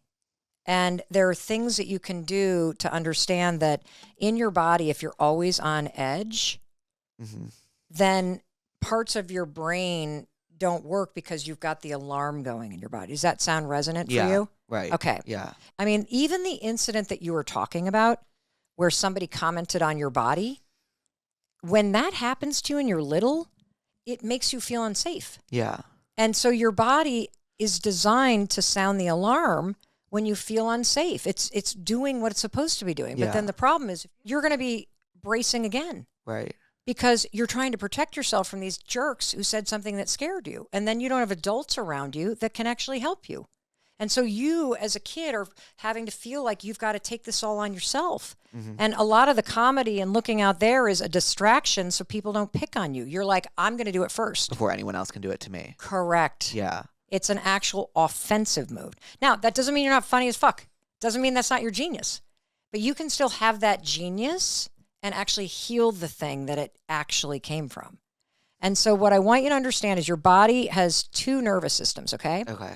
There's the alarm. We know that one works. Yeah, I know that one works well. Yes. And, when you do like that, and then you're up in your head, fuck, scanning around. What am I going to do? Okay, that's the alarm. Uh-huh. Your body also has a calm, resting, sexy, confident, present nervous system. Mm-hmm. It's called the parasympathetic nervous system. And so I'm going to teach you how to turn it on. You ready? Okay, It's so yeah. fucking cool. Yeah. Okay.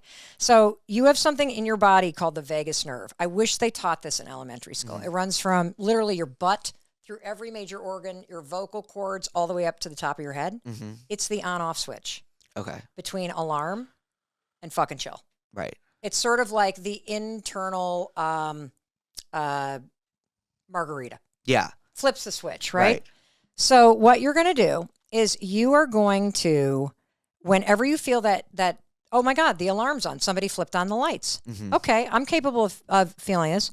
You're literally just going to, you can just put your hand right here. This is where the vagus nerve, it runs right like through here. You're going to press in, close your eyes. Here he goes.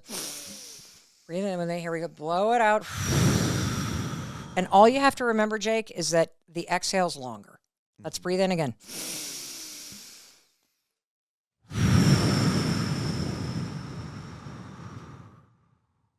One more time. Here we go.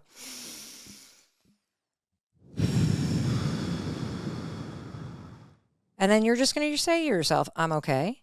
I'm okay. I'm safe. I'm safe. I'm loved. I'm loved. And I'm capable of figuring this out. I'm capable of figuring this out. What do you feel in your body? Calmer. Yes. Yeah. A lot calmer. Yeah. And you can do that anytime you want. Yeah. And so if you find, and you're living a big life, you got big goals, so you're going to need to have that energy.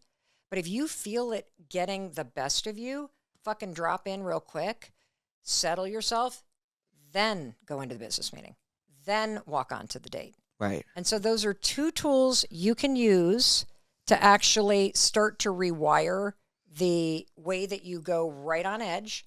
And also that cheesy thing, high five the mirror, do it every morning as part of my morning routine, as a way to start to actually go, I gotta root for that person. I gotta stop punishing myself for the fact that I'm short. Right. Like, how cruel. Yeah. There's nothing I can do. No. Well, there is something you can do. Yeah, that. But I You can't can change learn to my go, height. this is who I am, and I get to choose whether or not I go through life Right. hating that or embracing it. Like, what's great about being your size? I can get on people's shoulders during music festivals. Great. Yeah. Skiing's easier for me. Yeah. Because I'm closer to the ground. You want to know what else? What? I don't think I think the fact that you're shorter like Kevin Hart Yeah. actually makes you more unique. That too. I look different. Uh-huh. So like people can call me out easier and I'm more like jarring to the eye. So like Not jarring, oh recognizable. yes. Yes. And so like people I can be more of a personality because I look different. Yes, you are more of a personality. Right. And you also are relatable. Yeah. Like if you're like crazy tall and you look like you should be, you probably will be on GQ because of your success. Ugh, stop. I love you. Thank you. And you know, the other thing is so many people look up to you and everybody watching and listening has something they hate about how they look. Right.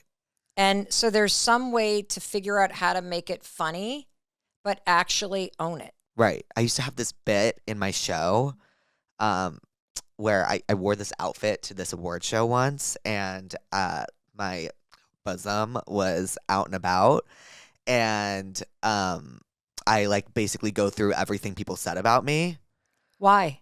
because I believed it was true and that's why it was funny because it's true. Okay. It's not true. So this is where we're going to get into the let them theory. Right. Because this is how you give power to other people. Yeah. The only thing that you should be focused on is what you actually think is true for your sake. Like the way to be happy in life is to not look for validation and for the things that you want in other people's opinions, because we can't control them. The way to be happy in life is to say, let them. And the thing that I want you to say is I want you to actually use the theory in a very direct way. I want you to say, let them talk about how fat I am. Yeah. Let them talk about my bosom. Yeah. Let them comment on how short I am. Right. Let them think whatever negative fucking shit they're going to think. I will wave from my private jet while I'm sitting here drinking my Celsius and enjoying the ride because I know who I am. Yeah. And what matters in life is not what they say. So you've got to let them think negative thoughts. I think it's really hard for me because I actually discovered this on TikTok, but like a symptom of OCD is like thinking you're a bad person and you have bad intentions. So I sometimes really convince myself I'm a bad person. Like I feel like I don't know myself. And so when someone says, that's why I always say I don't really mind when someone said, like, I have very thick skin when it comes to like, I don't think you do not have thick skin. Yeah, I don't think I have thick skin. No. You are porous as fuck. Yeah. Yes. You have very clear skin. Thank you. Yes. No acne. Yes. But yes, very thin. And I think I'm very good at deflecting comments about my appearance. So when I get a comment about my appearance, I can deflect it quickly into a joke, or I can change it and like make it funny and get something else out of it. Yes. When someone comments about my intentions and my character, I really take it to heart and I really feel like a bad person. Okay, so here's how you use the let them theory, because number one, the major thing in life you can't control is what somebody else thinks, what they do, what they believe, what they say, how they feel. Cannot control it. So you got to learn to let them. Yeah. If somebody misunderstands you, let them. If somebody actually is confused about your intention, let them. Right.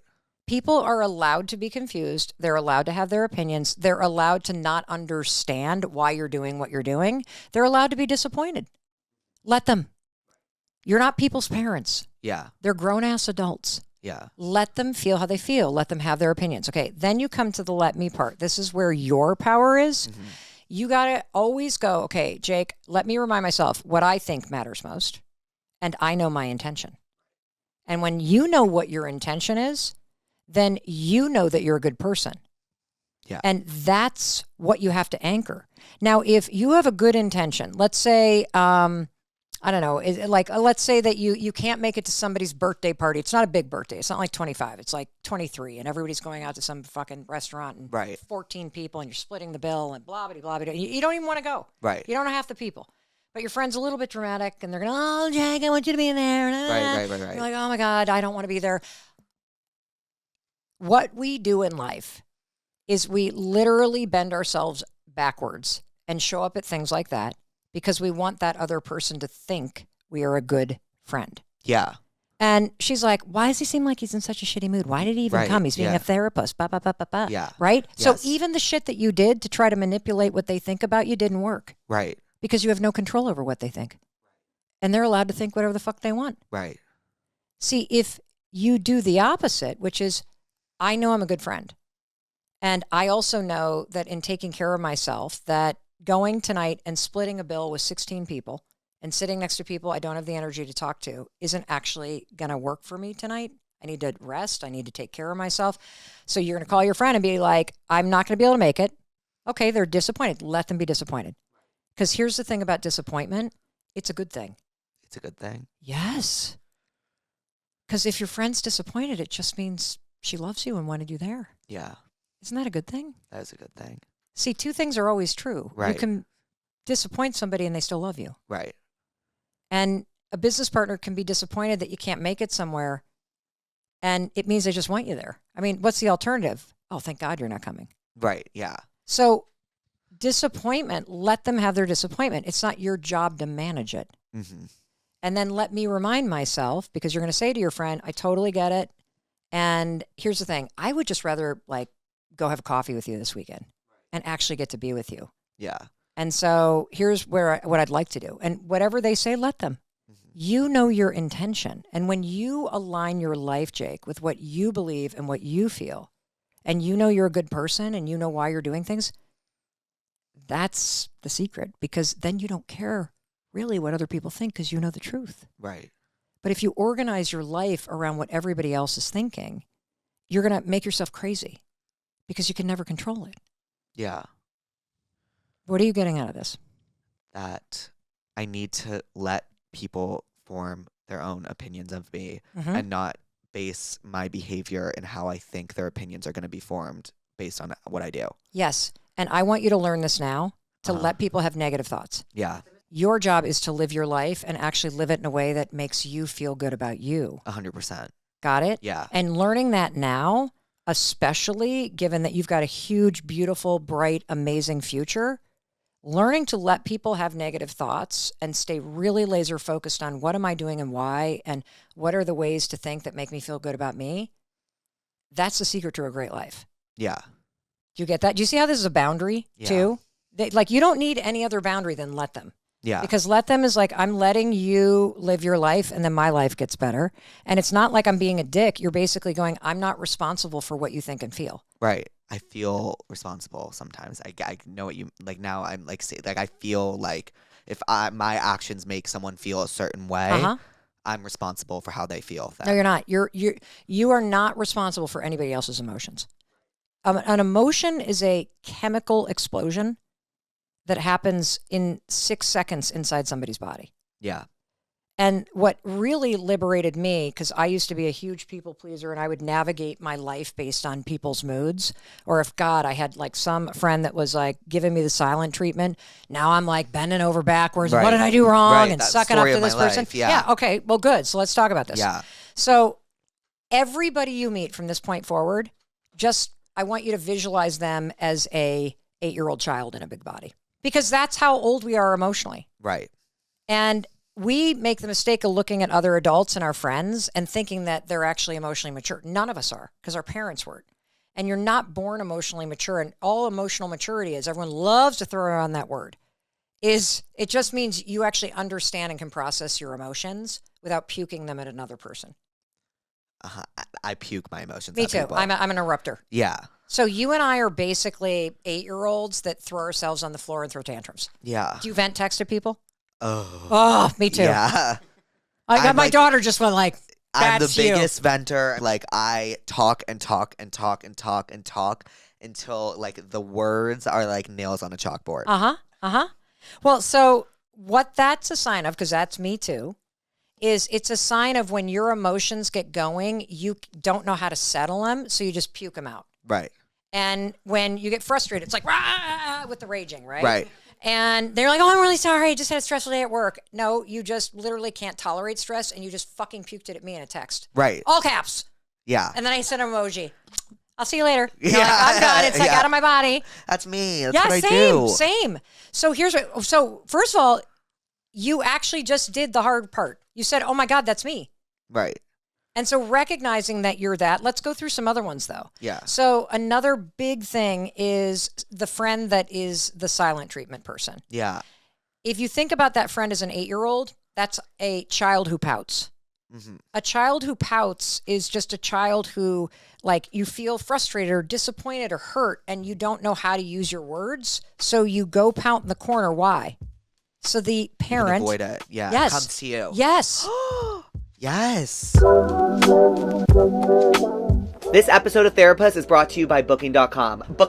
Yeah! So, we have been using Booking.com nonstop to book all of the hotels and all of our travel for tour. I totally forgot how stressful booking travel was until you are in a group of 10 people and we all need a place to stay and we are all incredibly last minute people, especially Matt, who I love dearly. Booking.com makes it easy to book travel because it shows you exactly what you are looking for. You can set criteria if you want a pool, you want a hot tub, you want a balcony, and that's specifically very important for me and my team on tour because most of the time are in cities we've never been in before. So we really rely on Booking.com to book the best hotels or wherever meets all of our needs the most. For example, today we literally woke up in New Orleans and Matt was like, oh my God, I forgot to book the hotel, and we had nowhere to stay. And so we went on Booking.com and we found a hotel literally across the street from the venue with all of the requirements we needed, and we booked that immediately. And it was just so simple and so easy, and it took all the stress away from travel, which is something that I really appreciate as someone who is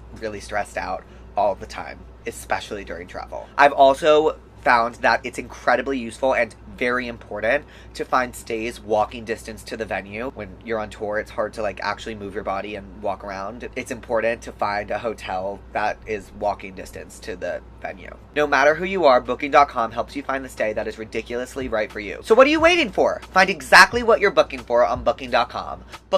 Yeah!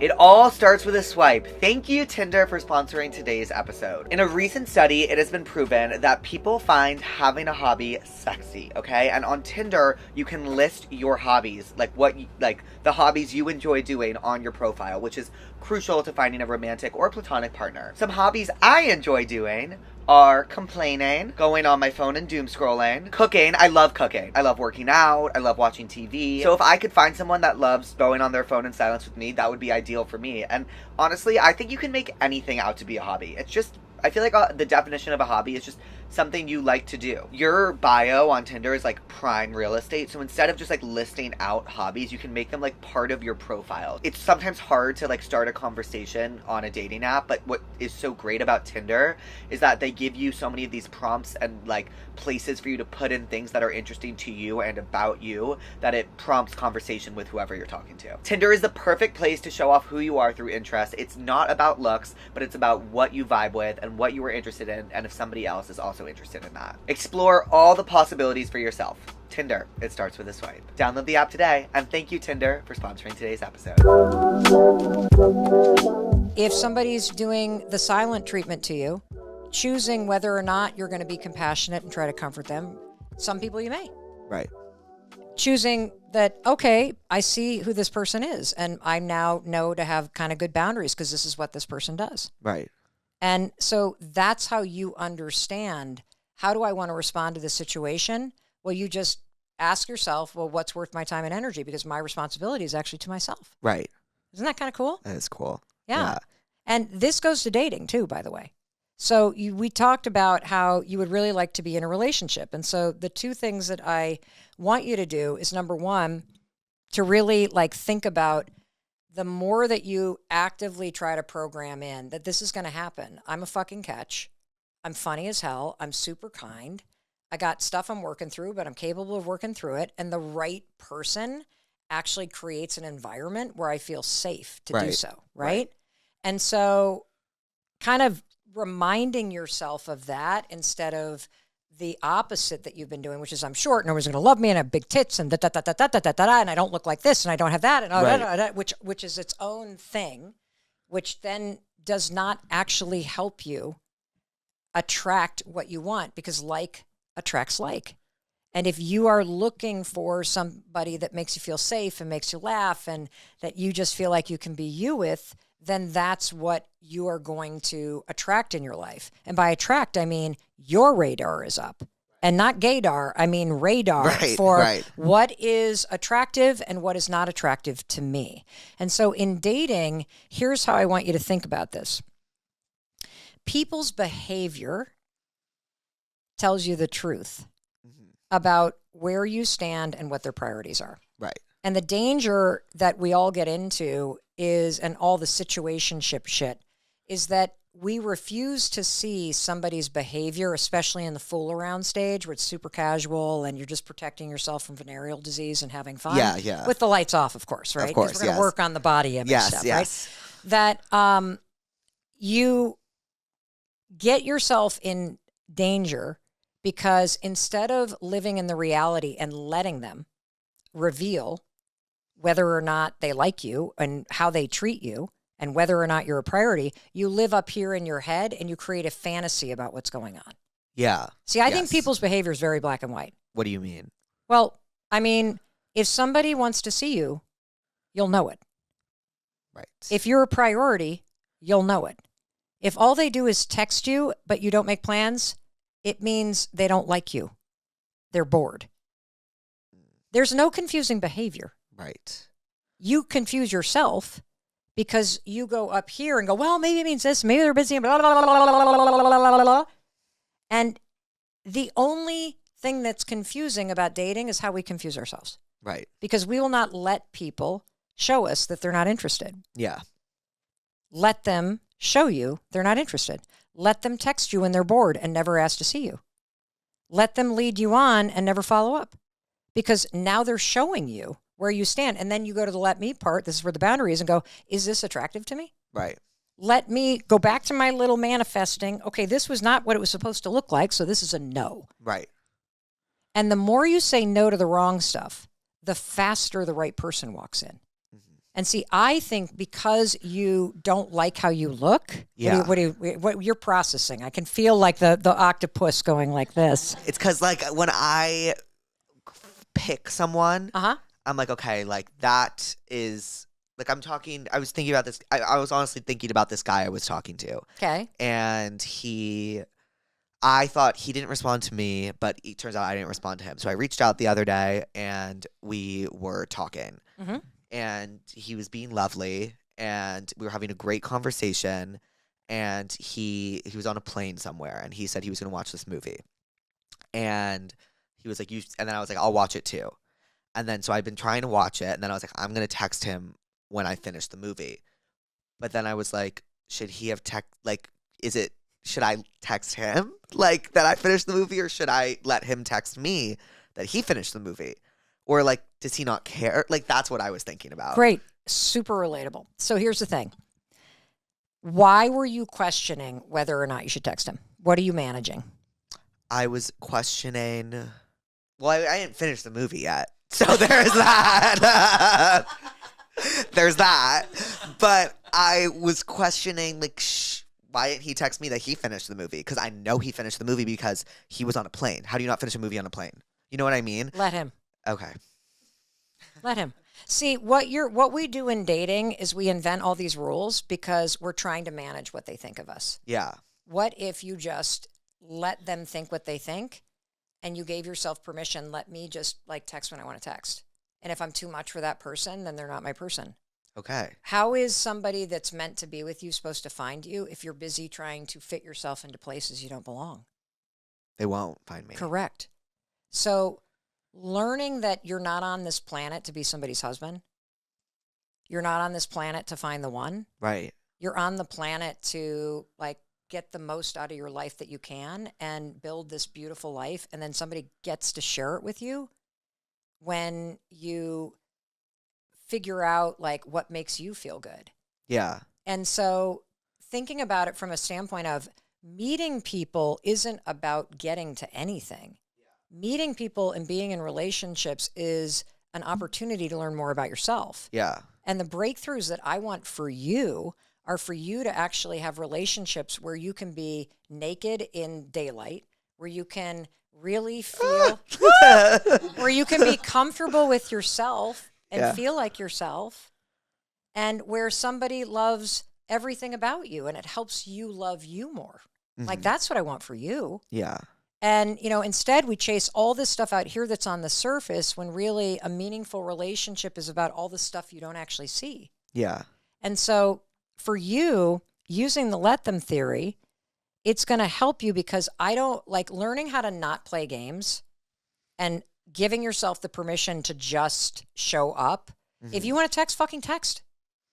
If you're some psycho freak and that's what you do, I'm not saying you are, but you know, like a clingy, then let yourself be that. And the people that can't handle that, leave. Yeah. Faster. And you want them to. Right. And let them think a negative thought. Let them misunderstand you. Let them think you're this. Let them think you're that. Because that's not what you're going to try to control. And let me just give myself permission to just act however I want to act because that's what feels good for me. And the more that I give myself permission, the more a person that can handle me is going to show up. Right. You see what I'm saying? Yeah. And so I feel like using this, you're going to not do the danger of censoring yourself because you're going to let them think something negative, let them misunderstand me, let them feel how they're going to feel, and let me not invent some stupid fucking rule. Like you could text them after this conversation and be like, I didn't even watch the fucking movie, but I just was thinking about you. Yeah, or I'll text him, I'm having a really hard time getting through this movie. I'm sorry I recommended it to you. Yeah. It kind of sucks. Yes. Do you end up finishing it? Yes. Great. Yeah. That's true. Yeah. Right? Yeah, that is true. I was like, you should watch this. I heard it's amazing. And now you're like, fuck, I recommended a shitty movie. It Now what do you think sucks. about this yes. movie fucking sucks. Okay, great. Let them think it sucks. No, this is so relatable because this is what we do because we put all the power over there. Right. And every time we censor ourselves, we're saying to ourselves, I don't like myself, so I can't say that. And then what if this? And I got to be a different thing. Right. And it's self-rejection. So giving yourself permission, and you can't give yourself permission until you basically go, I'm not going to manage what this person thinks of me. I'm going to let them think something negative. I'm going to let them misunderstand me. I'm going to let them not like me because I'm short. I can't change it. They're not my person. Yeah. Like I know who I am, and I'm going to let me basically go, the right person is going to make me feel 10 feet tall. Yeah, they are. Because I'm not going to think about my height. Correct. Yeah. And you only think about your height because of some fucking asshole and what they said to you when you were little. Yeah. And you have to stop giving that power. And it's a more complicated thing because it was a traumatic experience where you froze and felt under attack, and that was the right response. Uh-huh. But you have to reclaim the way you brace in life because you're an adult now and you don't have to go through life like that. Yeah. But it begins with you and you learning how to say, how I am is good enough. Like, I got to be able to be naked with myself. I got to be able to accept myself. Right. Because until I do that, the right loving person isn't actually going to come in. I'm going to be looking for somebody that's better and taller and sexier and the six pack and all this shit. Because if that person chooses me, then I'm okay. Yes. If that person chooses me, that means I am like on par with that. Yes. Exactly. Yes. And you're focused on all the outside shit. Right. And it's actually like if you've got somebody, the stuff that actually matters is, are they kind? Can I be myself? Are they loyal? Do they have friends? How's their relationship with their family? Yeah.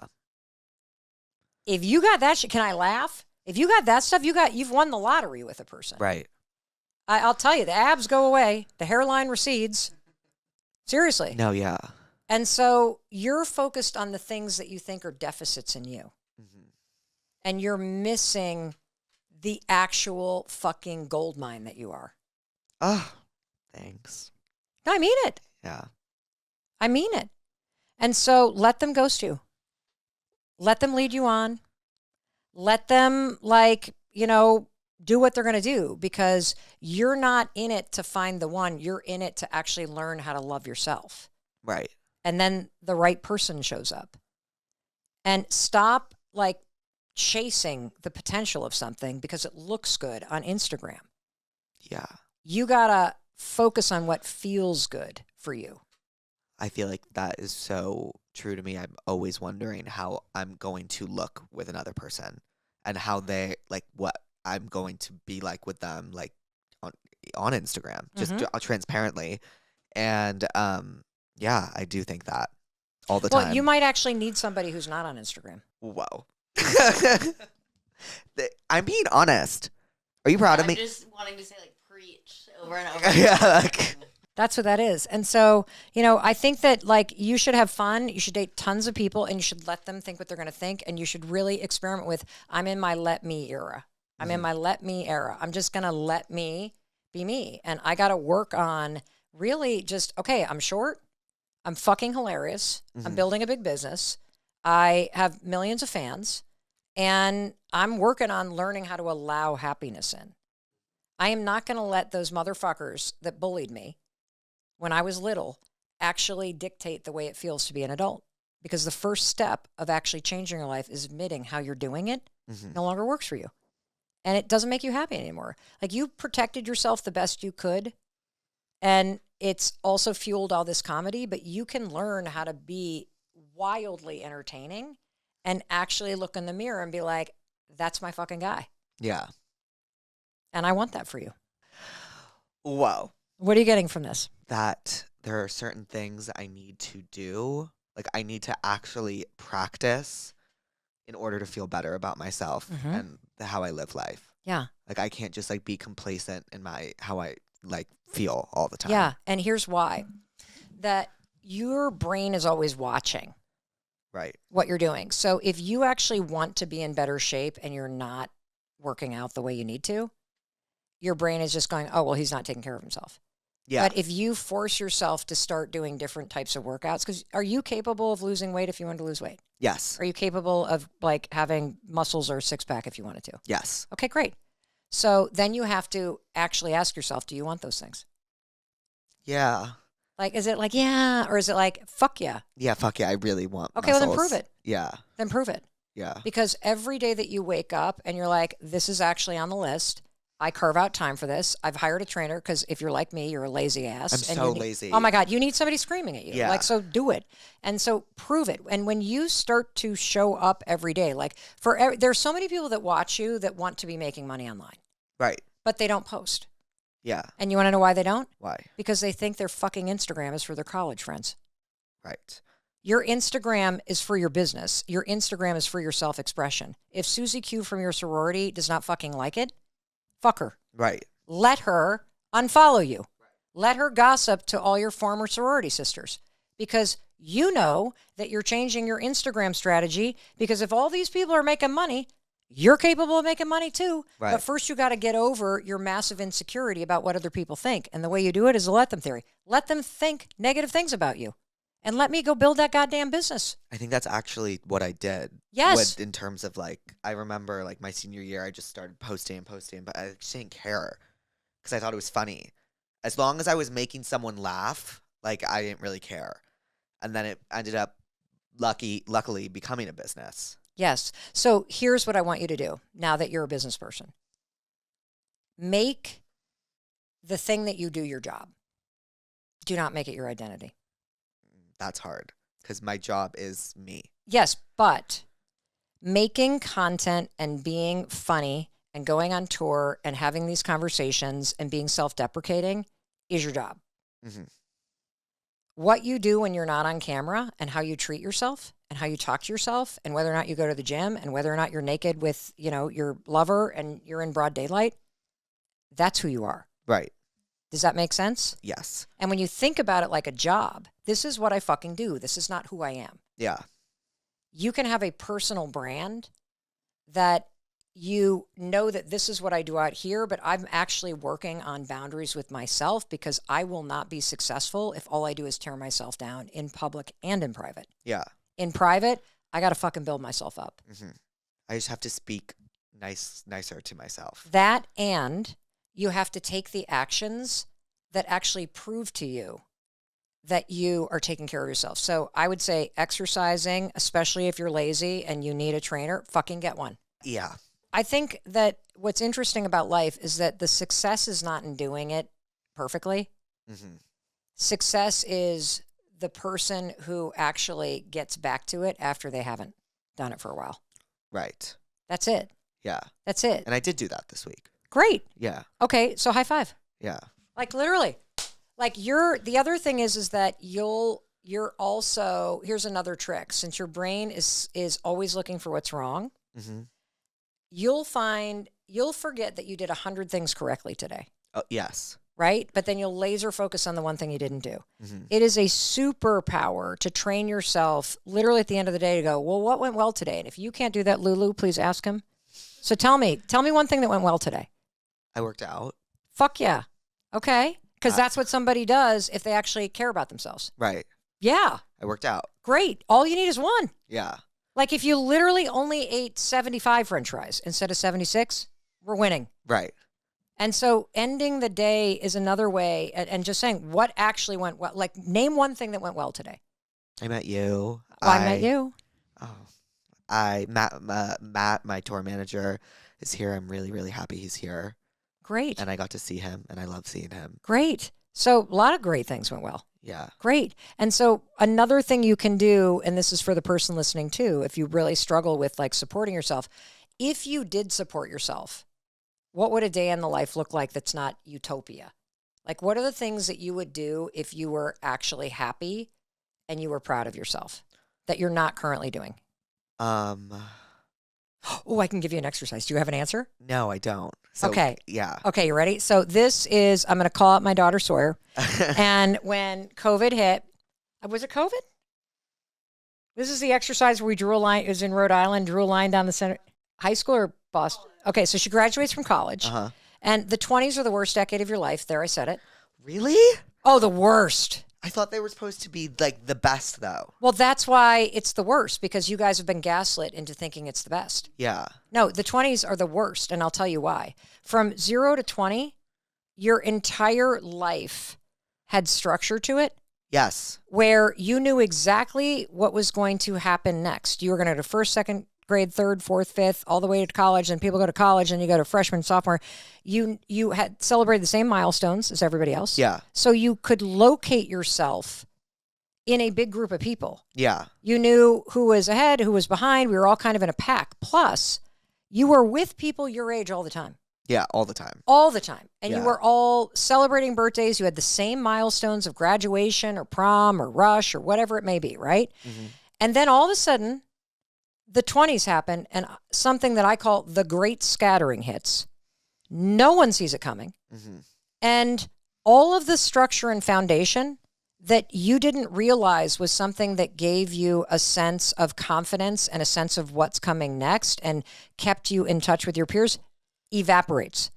People go to LA, they go to New York, they go to Chicago, some people go to medical school, some people like don't know what they're doing, some people take the IB job, some people go into like everybody's all over the place.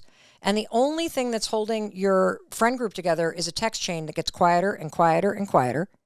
And you start to think, I never see my friends. What the fuck is going on? And then you start to look around and everybody's in different phases and places. And some people are single and some people are over here. You don't see people. You start seeing some of your old friend groups get together, but then you're not invited. And then you wonder, am I in the in? Am I in the out? And you start torturing yourself. Yeah.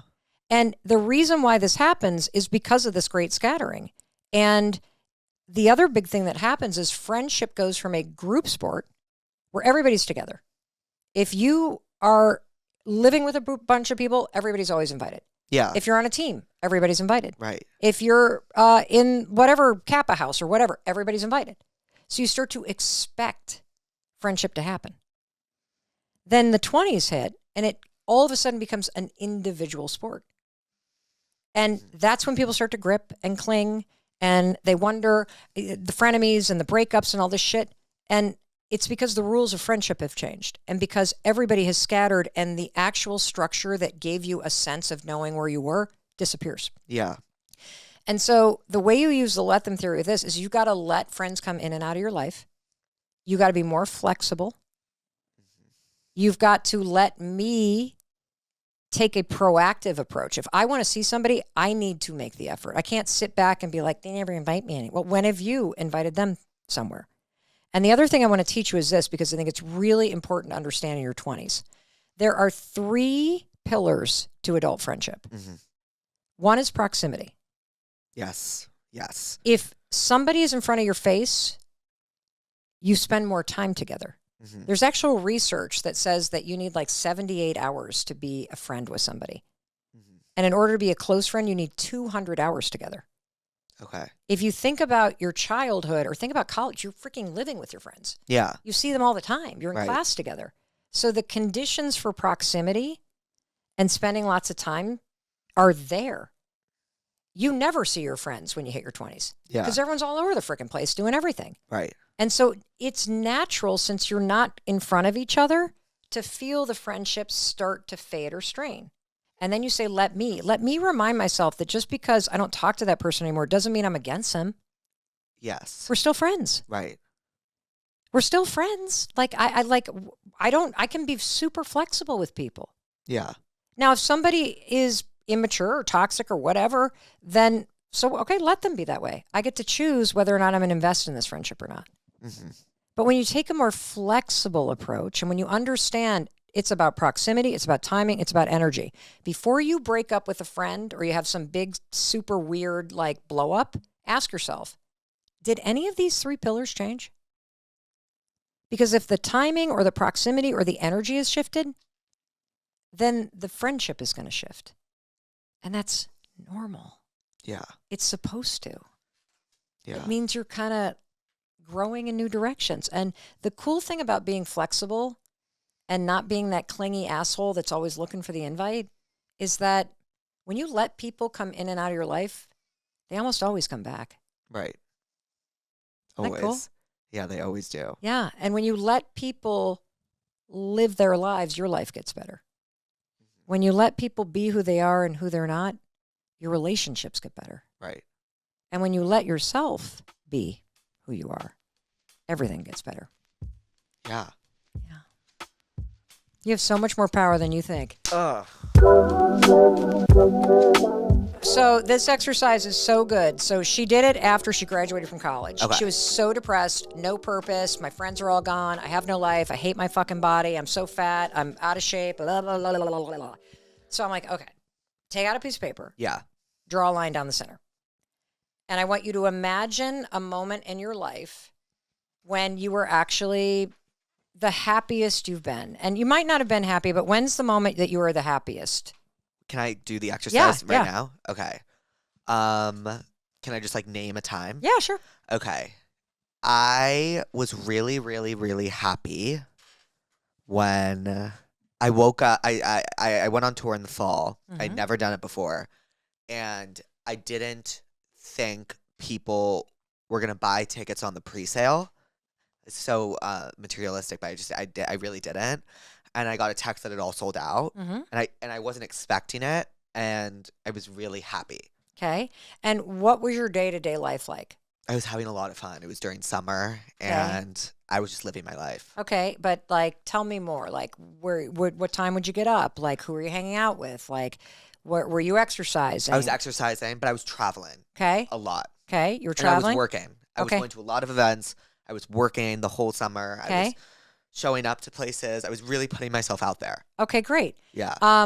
So that's your kind of version, and I would say I would even go more granular, like what kind of food were you eating and when would you wake up and who are you hanging out with, and you were exercising and you were putting yourself out there, and so you're really focused on the creative and all that. I was saying yes to things. Saying yes to things. I was saying yes to things. Okay. I remember it was right after this like weekend. I was so happy. What happened on the weekend? It was like literally the best weekend of my life. Okay, what happened? I went to my friend is a DJ. He was performing in Las Vegas. He's like, "Come to Las Vegas. Let's do this." I always say no. I always say no. Like, not to him, just in general, to stuff like that. I'm always like, okay. like I don't. Like, I'd rather just stay here. And Peyton was like, she was like, we're going. We need to go. We need this for me. Like, I need to go. Yeah. And then my friend Ashton too was like, let's go. So we went, and then we flew from Vegas to the Hamptons. I was living my Gossip Girl dream. I flew from Vegas and like that is something. If you told me I did that as a kid, I couldn't even imagine that that's real. And I literally just had like I felt so on top of the world. Like I felt like I could do anything. I felt like the coolest person in the world. Okay, great. So that's your version, and you kind of pick apart some of the details. And some of the things was I was saying yes. Yeah. I was putting myself out there. I was exercising. I was dancing. I was dancing. Yes, I was dancing. I was dancing a lot. Okay, great. I was dancing. Like, so there's all these elements, right? Yeah. Of energy and exercise and dancing and saying yes. So when I asked my daughter, okay, think about a time in your life where you were actually genuinely like one of the happiest you can think about. It doesn't have to be elation. It could even just be like, well, this is a period of my life where it was actually generally good. And she said senior year in high school. And that had been 4 years ago. And I said, well, tell me about it. She's like, well, I would get up. Yeah. I would go to school. I'd be with my friends all day. I would then exercise 7 days a week because I was playing lacrosse. I was in a relationship. I felt good about my body. I was really looking forward to going to college. And so she laid all this stuff out. And I said, great. Now, on the other piece of the paper, describe your life right now. And she's like, I sleep till noon. I eat my feelings. I'm single. I hate my body. I have nothing to look forward to. I don't see my friends. And I'm like, great, compare. There's your map. All of the things that were present in your life when you felt even just a little happier. And you could add to your list by going, what other periods of my life did I even just feel more content? And you'll start to see, oh, I got up earlier. I had structure to my day. Yeah. I was exercising or dancing or doing my art. I was saying yes instead of cocooning in my brain and by myself and just working.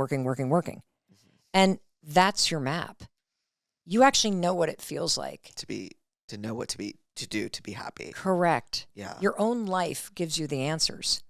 We just allow the busyness of the world and the anxiety in our mind to shield us from what we actually know to be true. And so if you were to add in more yeses, not like more obligations, but yeses to fun. To stuff I wanted to do. Yes. That you now say, I don't have time. Yeah, that's what I always say. Yes. But when you see it on paper, you go, oh, wait a minute. This is allowing happiness. I have to say 1 yes or 2 yeses a month. I got to dance once a month. I need to. You have to. Like, so understanding that this is direct access to your lived experience and happiness makes you more intentional about putting it in. Yeah. That's the exercise that can help you. Wow. You have your own formula. You know what to do. Yes. So it's not about like the outside stuff. It's like what you are actually doing. Yes. Like you're dancing, you're saying yes, you're waking up early, you're working out. Yes. See, mine's the opposite. At this stage of my life, it's really finding more time to like be with my husband or my kids or a friend and go hike a mountain. Right. It's having the time to read a book. Yeah. And not have to talk. It's cooking. It's gardening. It's spending time with my parents who are getting older. Like I have a different formula now. And it's why I have big boundaries. Because when you're wildly successful, people just want more from you. Mm-hmm. And the game is actually in saying no to everything that doesn't work for you. So funny you say that because I feel like, or I've always told myself that if I become successful and people want more of me, that will make me feel good. I'll become more successful and I'll get the hot guy because he will want my life and want what I have. Uh-huh. But that's such a bad way to think. No. It's actually, all the research is very clear that you do not achieve happiness by accomplishing something. Yeah. That's actually a recipe for being miserable in your life. Because the second that you go, I mean, you've already achieved it. You've already sold out the fucking tour. You accomplished the thing that you thought would make you happy. But now that it's over, now you don't have anything to make you happy. And so the real secret is, how do you make yourself happy now while you're working toward those things? Right. And the way that you make yourself happy now is you do that exercise and you go, oh, dummy, like I need to dance. Right. I actually need moments of quiet. I freaking need to exercise. I'm happier when I do. There's my formula.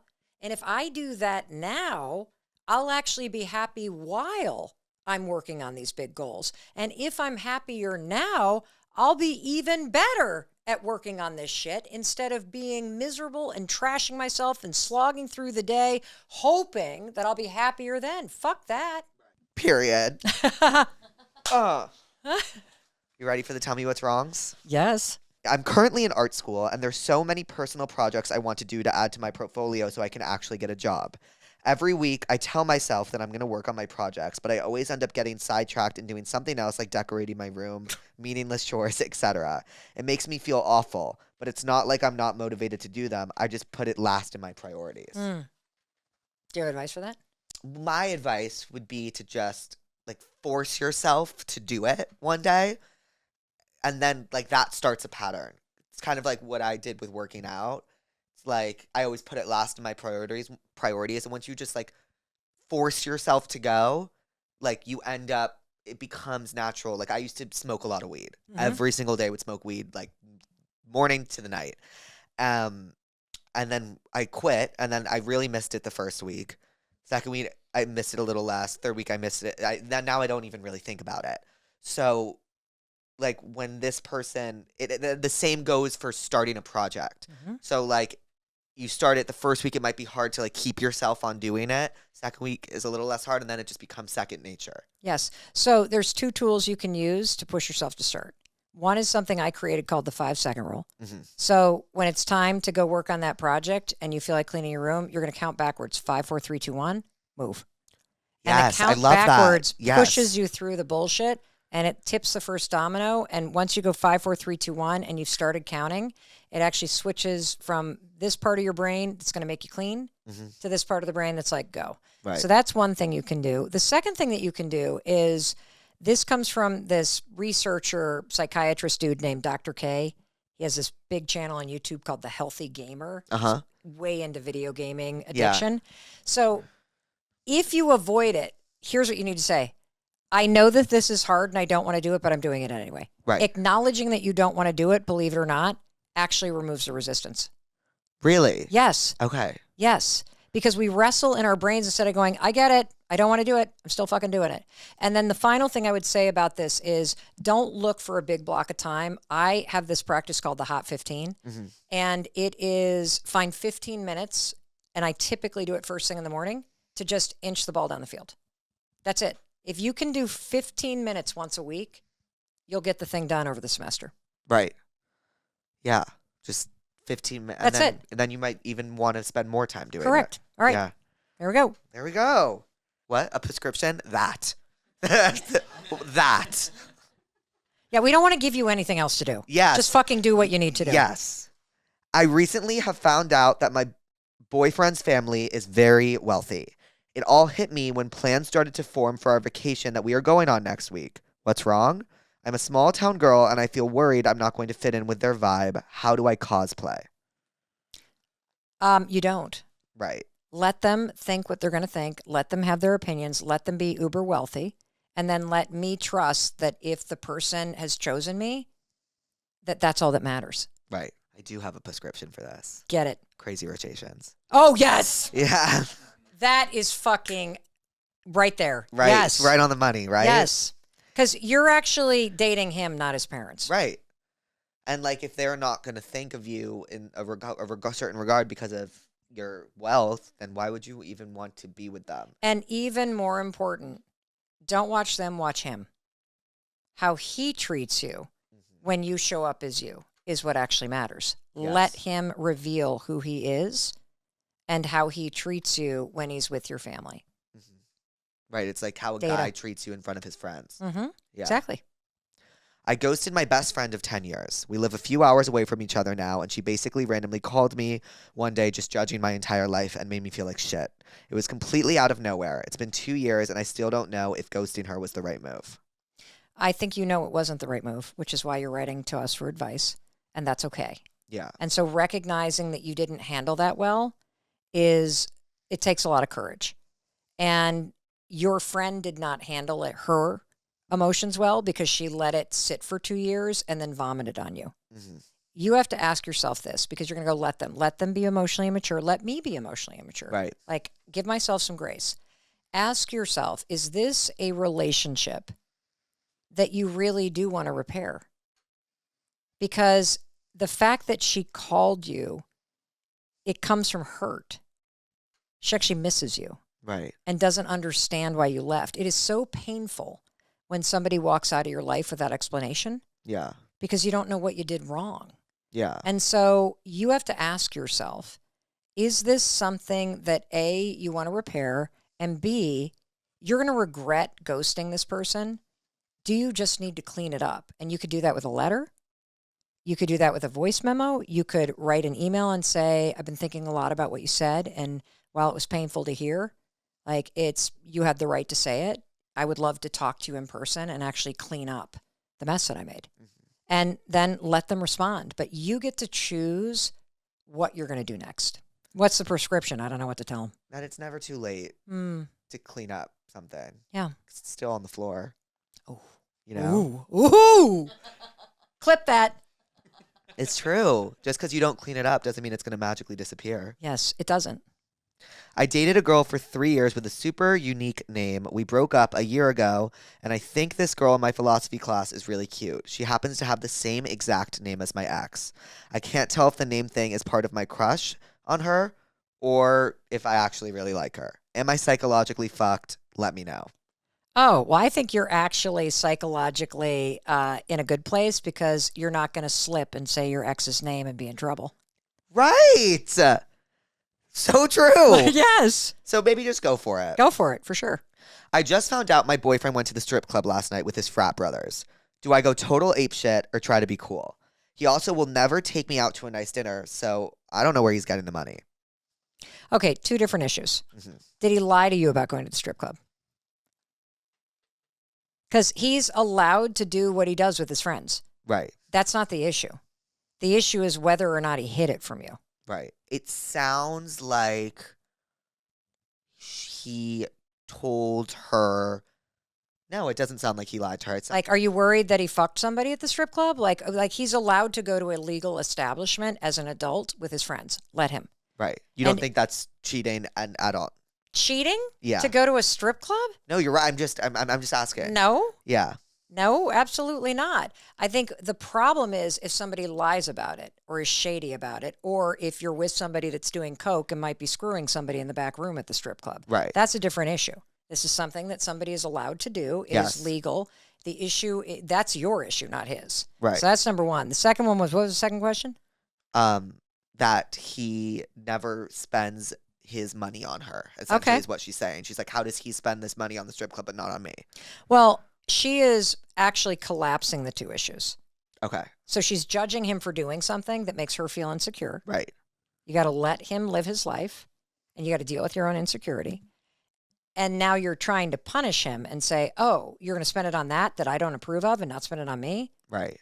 The actual issue that you're talking about is you don't feel considered by him, Yes. which is there is something about the fact that he is not operating in a way that makes you feel like a priority. Mm-hmm. Probably has a lot less to do with money, but now you're picking a fight about it Mm-hmm. over this thing called the strip club. Right. This is an issue about I don't feel like a priority to you. Right.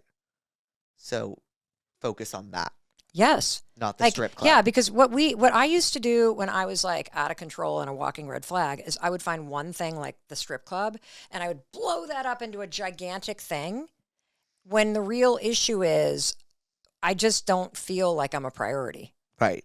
And you're scared to say it. So a real conversation. Let them be who they are. Let them string you along. Let them go to the strip club. And then let me ask myself, is this the table scraps or the relationship I'm looking for? Is this kind of a turnoff to me? Right. Okay, then do something about it. So do something about Yeah, it. they're not the problem. You are, if you're accepting this stuff in your life. Well, yeah. I don't know what to describe besides, once again, that.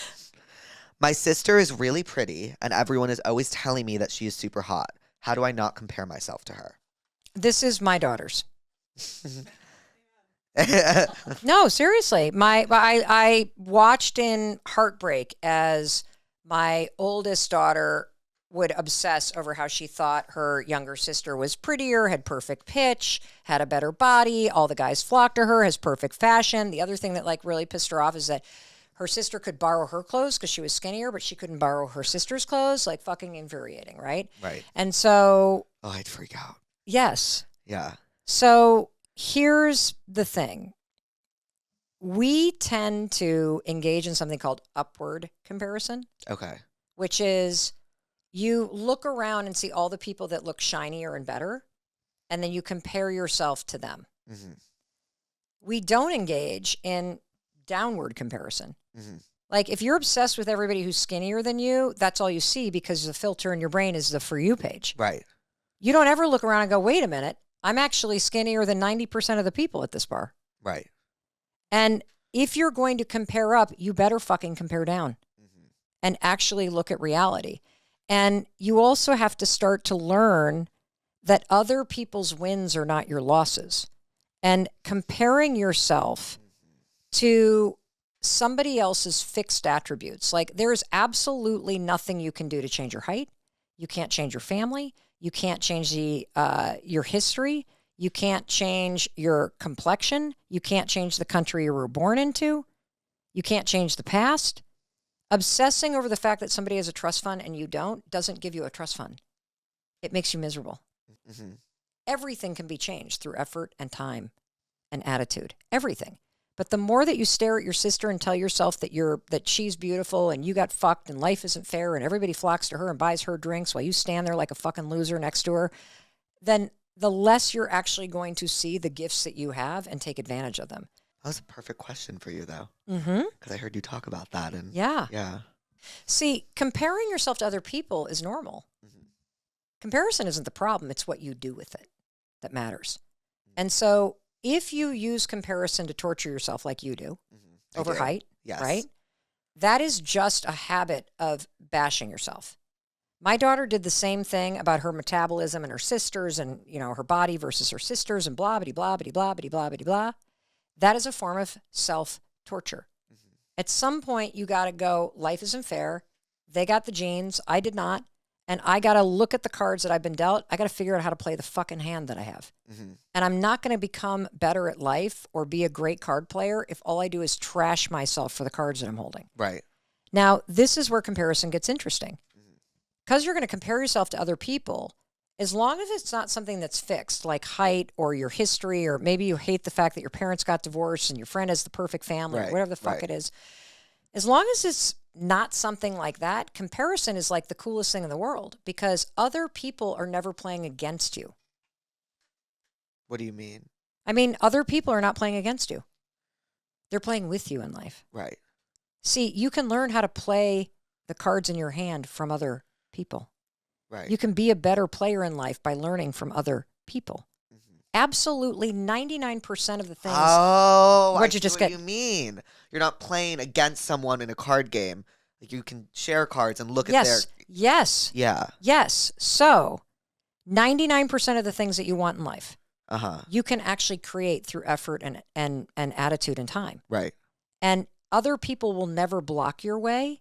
Only you can do that. Right. Other people can't take what's meant for you, but you can take it away from yourself. Yeah. And as long as you're fucking staring at somebody else's hand going, this isn't fair, you will never actually see the gift that is in your own hand and learn how to play it. And when you flip comparison from torturing yourself to actually, what could this teach me? Other people show you the formulas for how you can get anything. You want to be an influencer and you're watching Jake, he is showing you the formula every day for what he does. Every fucking day. Instead of sitting there like, well, works for him. It's never going to work for me because I'm tall and he's short and he's this. And right? Yeah. Instead of blocking your own hand, fucking let him lead the way. Right. Let him be successful. Let him be happiness, success, love, friendship. This shit is in limitless supply. Right. It's there for the creating. But if you're so busy comparing yourself to everybody else and telling yourself that it's never going to happen to you, you will never actually see the truth, which is you could create it too. Right. Just because someone else has it doesn't mean you can't. Actually, it means you can. Right. It's the opposite. See, I used to go through life and see somebody else's wins as I'm losing. She has a boyfriend, I won't get one. They got pregnant first, I'm never going to. Their house is renovated, now my house sucks. They got the new car, oh, they're getting better, they have this many followers, now I can't have it. Oh, Jake was the first, so now I can't be an influencer because all our friends will think I copied him. Of course you copied him, just like he copied somebody else. Right. Right. We're all following the same formula. Because formulas work. You make it your own by doing it. And the only reason why people don't follow the formula in life is why? I'm afraid you're going to think something about me. Yeah. Think something negative while I follow the fucking formula and go after creating the life I want. Yes. I'm going to prescribe the let them theory. You better read that book. And you know what? I think that's a beautiful place to end. Mel, thank you so much for coming on Therapuss. Oh. Thank you. I had a lovely time with you. Lovely? Yes. Really? Yeah, this was lovely. Wow. I think you were very honest. She told me before this started, you have to be honest. Well, because I would have just dragged it out of you and that would have been painful. I know. Yeah. No, I'm proud of you. Thank you. Proud of you. I hope you really absorb this and you take the things that are meant for you and you really cause a shift because you deserve to be happy. I will. Okay. I will practice it. Great. Awesome. I love that for you. I love you. I love you. Oh my God.